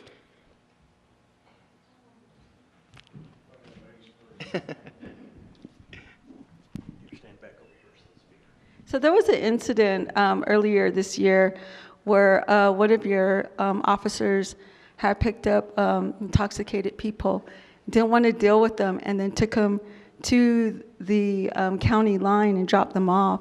And eventually the individuals that were dropped off were killed. One of them was killed, was run over. How are you being responsible for that? Well, the answer to your question is that was not my agency. That was not my officer that did that. We were the agency that investigated that crime, and we turned it over to the district attorney's office for prosecution to look into it and see if there was enough to charge the individual. Once we take the report and turn it over to the district attorney, it's up to them. But that was not the sheriff's office. We just investigated that incident.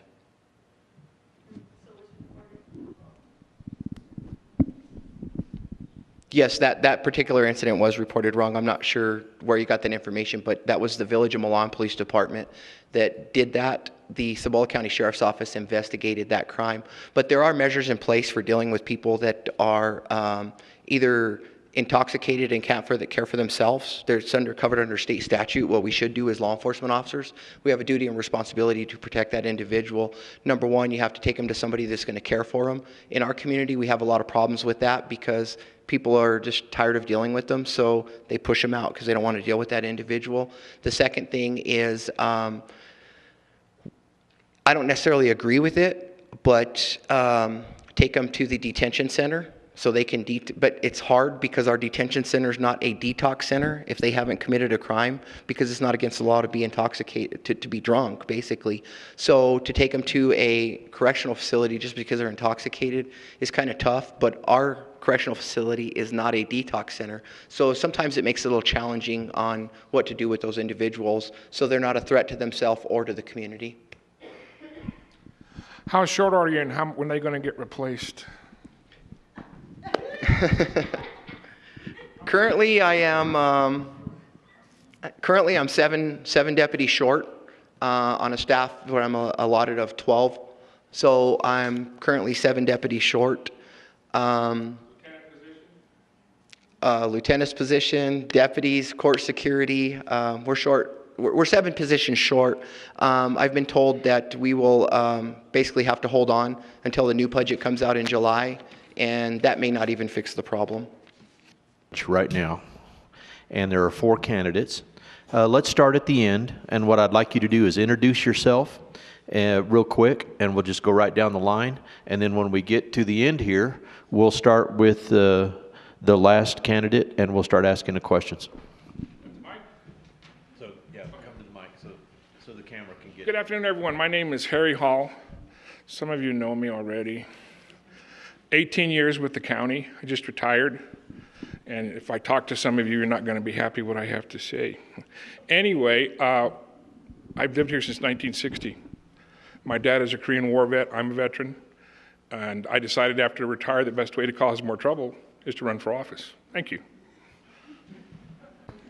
Good afternoon, everybody. I'm Grace Marie Martinez Garcia, more commonly known as Marie Garcia by everybody. I decided to run for probate judge because I think I can make a difference in that office. Good evening, everyone. My name is Donna Howard, and I am running because I believe that I am qualified for probate judge. I never thought I would run for an office, but because I believe I'm qualified, I decided to throw my hat in the ring, and I hope I have your support, and I hope I can show you all this evening that I am qualified. Thank you. Good evening, everyone. I'm Denise Cornett, and I'm running for probate judge. And a lot of you are familiar. I've run before in 2 other positions. I'm running again. And the reason I am running is because I do understand the letter of the law. I do understand the necessity of not committing felonies. And I do understand when it is time to work with your law enforcement, it's time to work with your clerk's office, with the other court systems, what that involves. Not from the side of being convicted, but being on the side of doing right. Okay, stay there. First question. What qualifies you to serve the county as a probate judge? What is your legal background? Legal background? What is your legal background? I've taken several courses in criminal justice at the university. I've worked for the Office of the Medical Investigator as a field deputy medical investigator. When I was in elementary and high school, I helped out with the magistrate court system. And I've worked contract with several law enforcement agencies on various issues that they had, as well as I myself have worked for Homeland Security. Okay, next candidate. To repeat the question, what qualifies you to serve the county as probate judge? What is your legal background? I have a criminal justice degree. I've worked as, I ran the compliance program for Cibola County. I also worked, I have been a legal assistant for 10 plus years. I've worked in several areas of law, to include estate law. I've worked at the several law firms in Albuquerque, to include the Matusi Law Firm, law offices of Raymond Sanchez, Hartley West and Associates. I have also worked at CoreCivic, wherein I prepared wills for the inmates there. I've prepared several wills in every law firm that I've worked at. I have, like I said, a criminal justice degree, worked as a legal advocate in at CoreCivic, and that is my background. I also started at 18, I took TVI courses in legal assistant, as a legal assistant, so basically that has been my background. Okay, next candidate. To repeat the question, what qualifies you to serve the county as the probate judge? What is your legal background? Okay, I have 18 plus years experience in title experience where we dealt with probates and estates all the time. I don't have a legal background, and I don't believe one is required to have. I do have the experience of being in the title business 18 plus years. Okay, next candidate. To repeat, what qualifies you to serve the county as a probate judge? What is your legal background? Okay, I've been living in this county since, I said, 1960. I became a certified police officer in 1986 in this county. And before that, a lot of people don't know I was in the Air Force. 2 of those years in the Air Force was law enforcement, SP, if you're familiar with that. The last few years, I've been the first and only lieutenant the county sheriff department has since it became a county in 1981. Sheriff Lujan appointed me before he got out of office. I've worked numerous cases with Judge Kareem Padilla. She's the current probate judge. She's a great lady. I'm sorry she can't run again due to statutory requirements, but she's referred several cases to me where I've actually put people in jail for violating probate, and I've also referred people to her for probate cases in the courts here. Okay, stay there. What determines the classification of Cibola County in regards to compensation of elected officials? Well, it's pretty much by statutory law. There was explained to some of the other questioning of the size of the county. I think we're Class B. In case you don't know, the probate judge is only paid in this county $22,000 a year. Okay? And when I was the 18 years at the Sheriff's Department, since a lot of questions came up about transparency, I think my highest pay was around $42,000 or $43,000 a year of my years of service at the Sheriff's Office. One year I broke almost 50, but I had like 3,000 or 4,000 hours of overtime that year. So for those of you that know, some of your policemen, like the sheriff said, don't make enough money. Okay, next candidate. So the question is, what determines the classification of Cibola County in regards to compensation of elected officials? I have never run for office. I've never been an elected official. I don't have any idea how they classify them. Okay. Next candidate. So to repeat the question, what determines the classification of Cibola County in regards to compensation of elected officials? Actually, it depends a lot on the population, and it depends on the population in the rural setting of the people, and our and basically the type of money we make and where we set in the state. My primary purpose for running isn't for the money, although we'd all like to get rich. Like I said, this is something, I'm not rich by any means, but this is something that I'd like to do. This is something that I'm knowledgeable in. When I did review the probate manual for the state, it read something like 28,000. And I knew it couldn't be right for Cibola County, but I was aware of the fact that this was something that I was able to do, and I know you have to have compassion for a job like this, and if you don't have compassion and you're simply trying to bring people down to their knees all the time, that is not a position for you, and I love to help people, so this is something that I like to do. Okay, next candidate. To repeat the question, what determines the classification of Cibola County in regards to compensation of elected officials? Actually, this is a question that has been asked of the assessors. They couldn't answer it, and it is a question that everybody should be aware of, whether you're a commissioner, whether you're probate, doesn't matter. How the funding, how the positions are paid, how that is determined is through the value of your entire county property. Then it goes to the state of New Mexico legislature. They look at that and see if it is adequate and feasible to raise or lower those people's pensions or those people's salaries. Currently, Cibola County is over $300 million in value, which puts you at a B above. That is how it is determined. And then once you get that value set by the state's legislature, it's up to your county commission to actually look at their budget and determine if that is a good enough amount.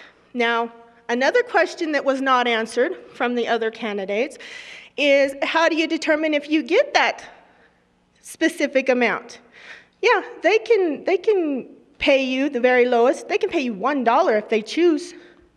Or they can give you the total amount that the state legislature has issued. But they need to look at that budget and determine if there's enough money there to be able to pay you that. Okay. Yep, stay there. Okay. Where are the regulations found for probate procedures? What are they or where are they? Where are they found? You can get them from New Mexico Administrative Codes, Administrative Laws.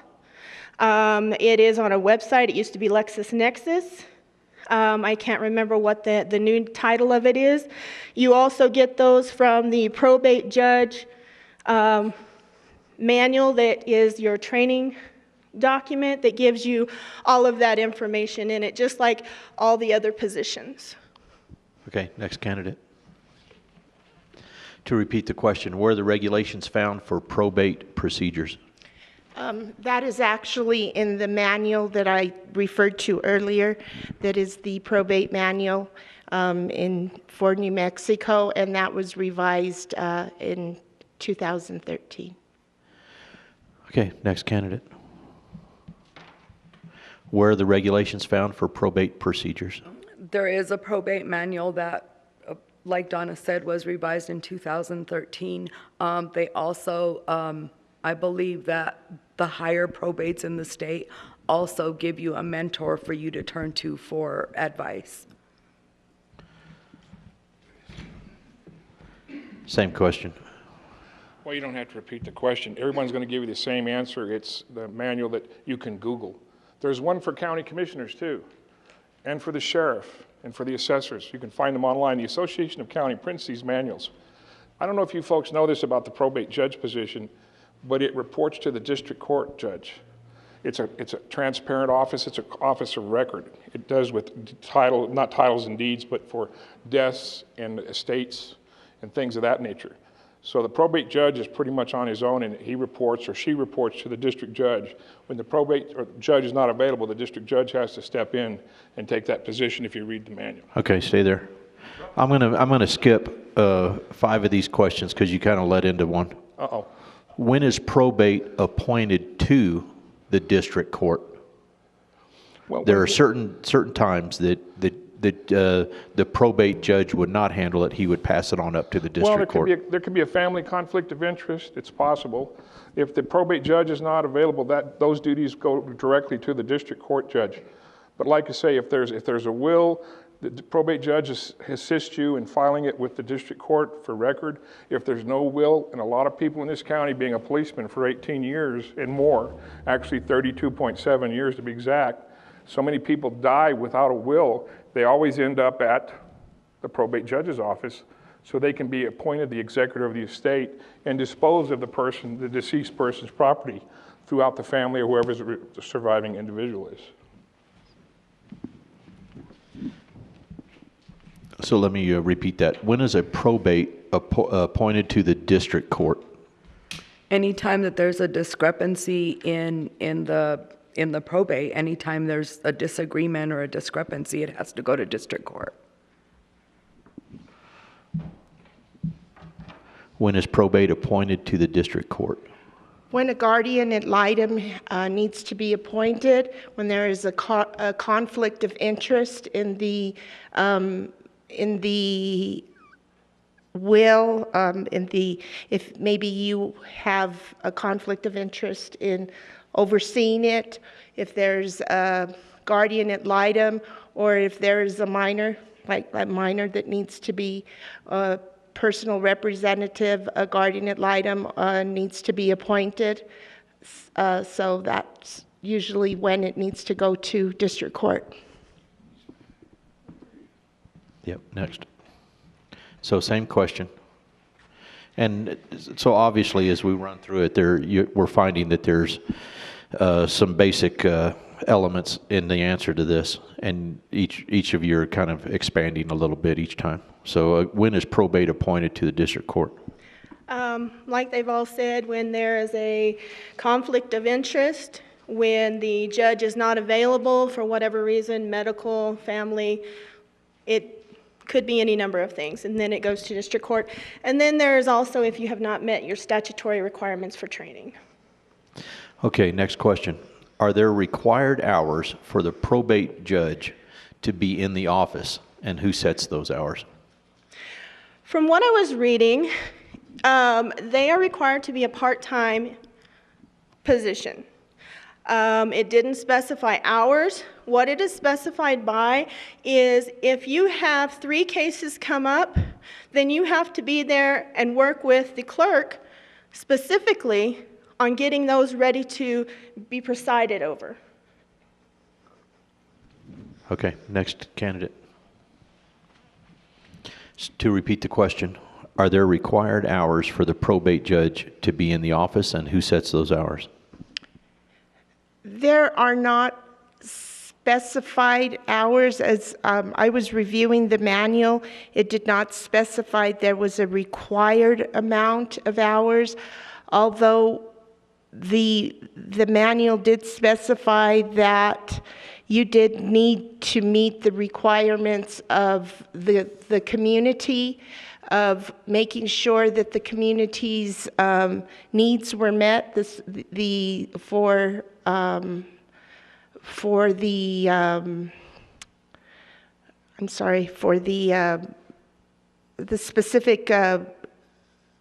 specific will, make sure you're there for the hearings, make sure everything was met. Specifically, if there was not a clerk, if you did not have a clerk, you needed to make yourself available. So I understand there is not a clerk available, so it would be my understanding that if I were to take that position, I would have to make myself available the 40 hours per week if necessary, which I have no problem with. Okay, next candidate. Again, to repeat the question, are there required hours for the probate judge to be in the office, and who sets those hours? No, as I also read the manual, there are not required hours. I believe that they expect you to be there the hours you need to be. Some bigger counties do have specific hours, but this one does not.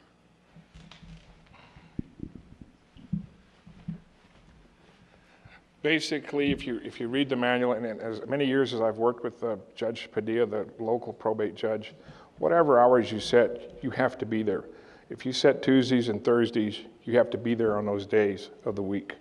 Pretty much, that also needs to be put on the website the county provides so the public has access and know when the judge is going to be there. Being the police officer I had family come from other states call me on the phone.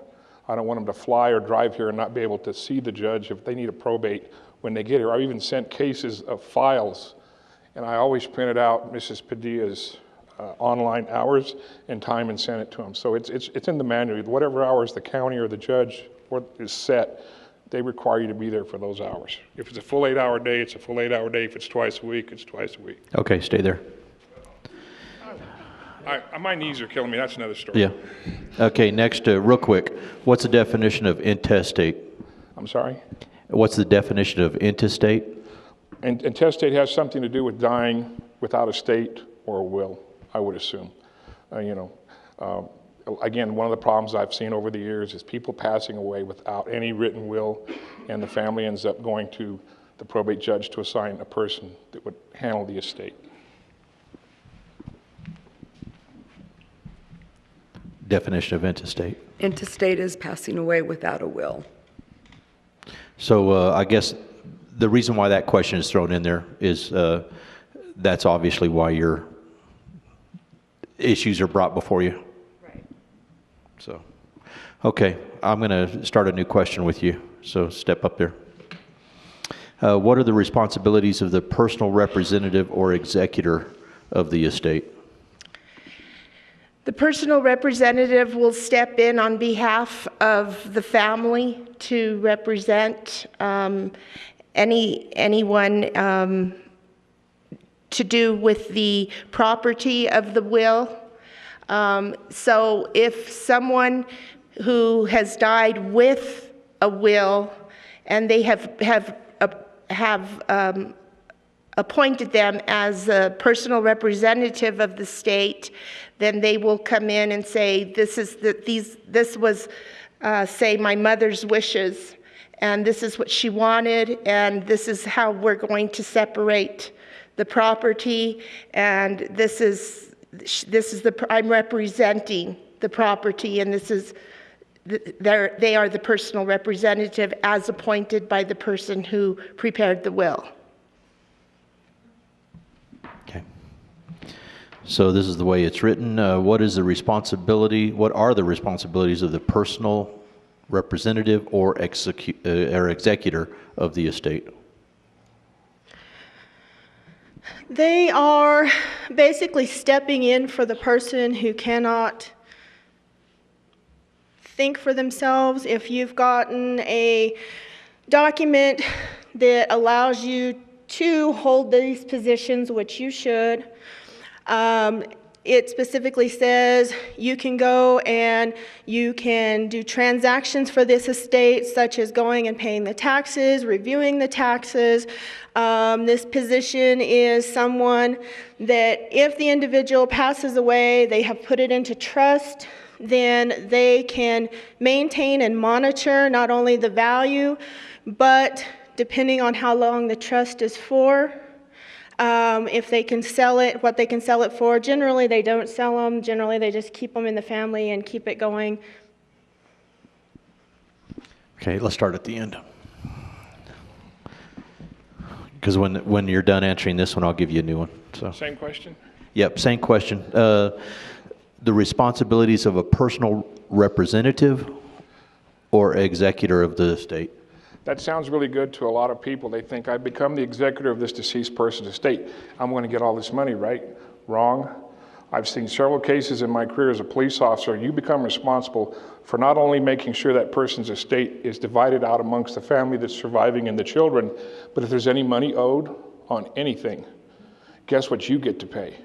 I've got a friend of mine who's one of our reserve sheriff deputies that he got stuck with tens of thousands of dollars because this man died, left a will, and he got stuck with all the back taxes on the house, money's owed on the vehicles. So it can be a good thing or a bad thing depending on this condition of this estate. So again, the responsibilities of the personal representative or executor of the estate?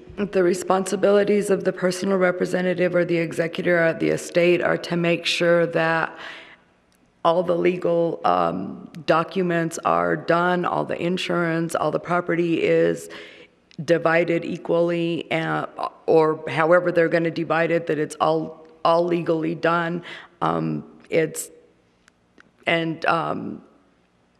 Harry Hall is right that you also end up with all the responsibility of whatever debt they still have. Okay, next question while you're there. Can a creditor be appointed as a personal representative? I do not know that, but I will find out. Okay. Next, right, yep. Sorry. We'll move right down the line. Sorry. So can a creditor be appointed as a personal representative? No, they have a personal interest in the property. Okay, next. So again, the question is, can a creditor be appointed as a personal representative? No, she's correct. It's a conflict of interest.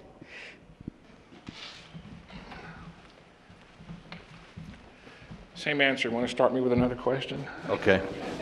The last question. There are several letters and legal forms that a probate judge can issue. Can you identify some of those documents? Well, for those of you that are, again, interested in transparency, when you go to the New Mexico Court's website, you'll find that all case numbers involving probate start with the two letters PB, okay? But basically, there's several forms the probate judge helps people when they come into the court to file with the clerk and get the process going, okay?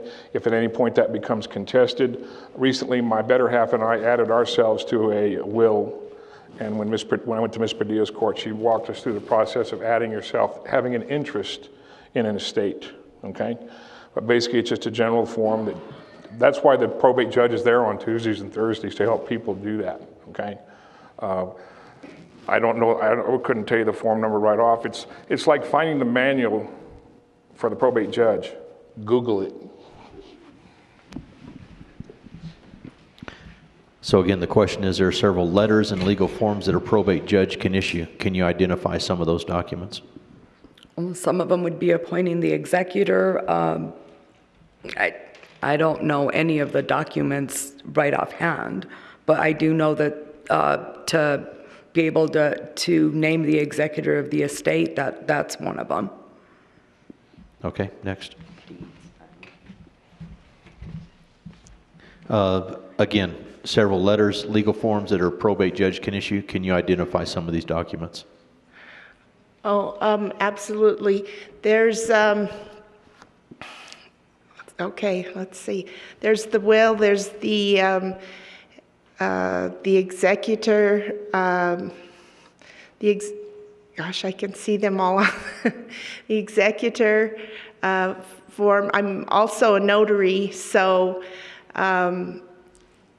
the executor forms, the acknowledgements, there's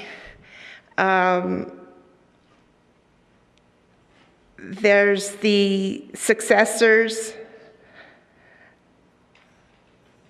the acknowledgement to the successor. And you don't have to recall them all. Yeah, So- but there's quite a few, but I know they all need, and there's quite a few forms. Okay, next candidate.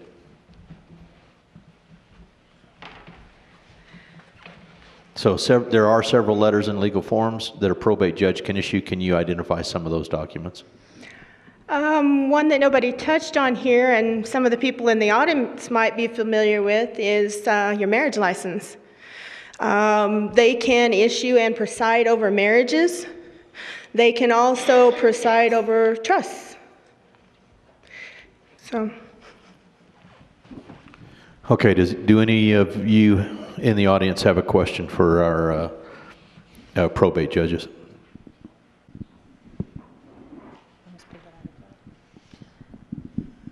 Mr. Hall, if you're elected as the probate judge, would you use a mediator to help facilitate probate cases? Mediation is always encouraged by the district court to solve problems.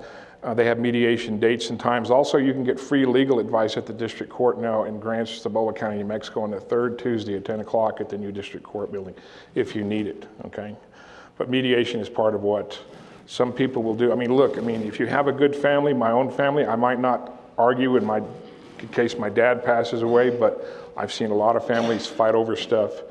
And district courts, this kind of stuff, I don't know if you know this, there's also notifications that you have to make in the newspaper. You can wait years for some of this stuff to get settled, and that's no joke. It's not something you just walk in and do overnight. And then when you get lawyers involved, it gets very expensive and time consuming. My question would be to all the probate judges. I know that there's a discrepancy in how much the probate judge actually makes, and I know it's based on budget. Based on budget, even saying if you were allowed to make $23,000 a year, how many hours do you feel you should put in as a probate judge? This is Tom. Who are you asking? Tom. Well, you can only ask one person. You gotta choose one person. Okay, Denise. I can do up to 40 hours right now. I'm willing to do whatever's required. That's what I've said from the beginning. In any position I've put in for, I'm willing to do the hours. Okay, any other questions from the audience? Okay, 3 minutes for your platform. I didn't come with a prepared statement or a document.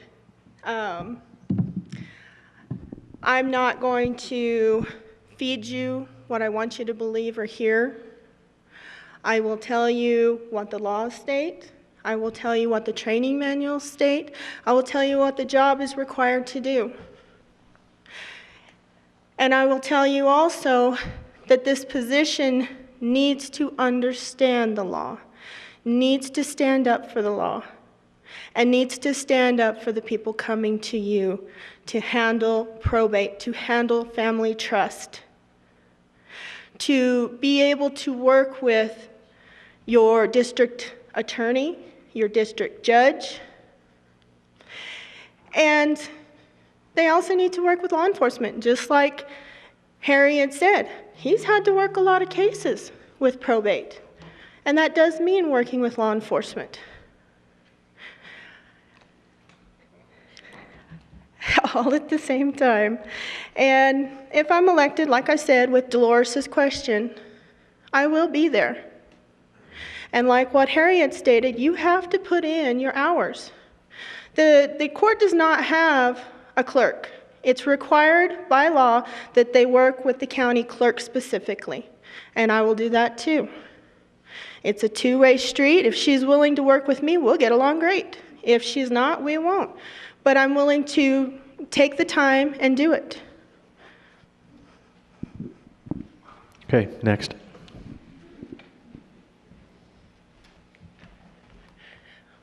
Well, I'm grateful to be here, and thank you all for having me this evening. I'm just grateful that I'm able to put in for probate judge, because this is something that I've always wanted to run for, and unfortunately, Judge Padilla's not running anymore. She did a great job, but I'd like to pick up where she left off. Whoever takes her seat has some great shoes to fill, and she's done a great job. She's a great lady, and I'd like to pick up where she left off. I feel like I am qualified to do this position, to fill this position. I understand that I don't know it all, but I am willing to learn. I'm always willing to learn, and I appreciate any support. I have, like I said, I do have a criminal justice degree. I have worked as court compliance officer. I have worked in the legal field, and you know, and made the best person win. Thank you. Okay, next candidate.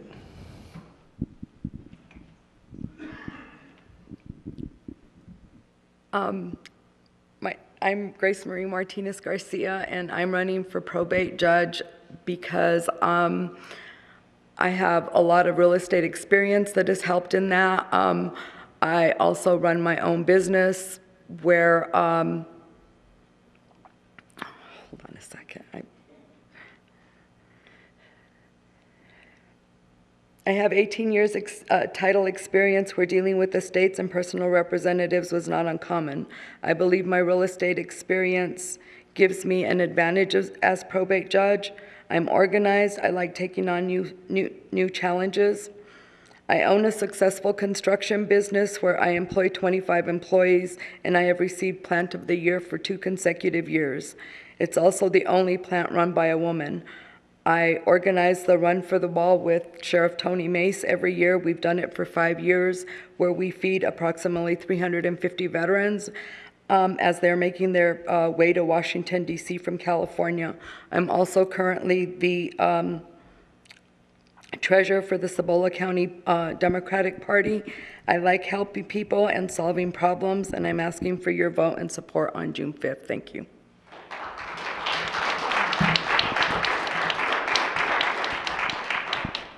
Well, I'm going to make this real short. I mean, this county does not get out to vote. And if you want to make a little change in government and make things better, then get out and do something. I made Mrs. Garcia a little upset earlier. I told her I printed out cards. If you get some of my cards, which aren't here yet, if you go to read the back of it, if you don't like me, then vote for her. These are the 2 Democrats. These are the 2 Republicans on this side, in case they didn't explain that to you. But you need to get out and vote. All the years I worked at the sheriff's office, he will tell you when somebody had a problem, he was too busy to deal with it. Go see Harry. And that's what the probate judge has to do. You have to be there to help people. I mean, that's what I've been doing for the last 18 years since I got into the sheriff department, because none of your local law enforcement wants to do that. That's the job for the sheriff, they think. But helping people, whether you're a county commissioner, read your manuals, do your responsibilities, and help people when they come in. I've heard that over and over in my career, is nobody would help me until I finally got to you, and it shouldn't come to that. You know what I'm saying? Thank you very much. Have a good evening. Okay, that wraps it up.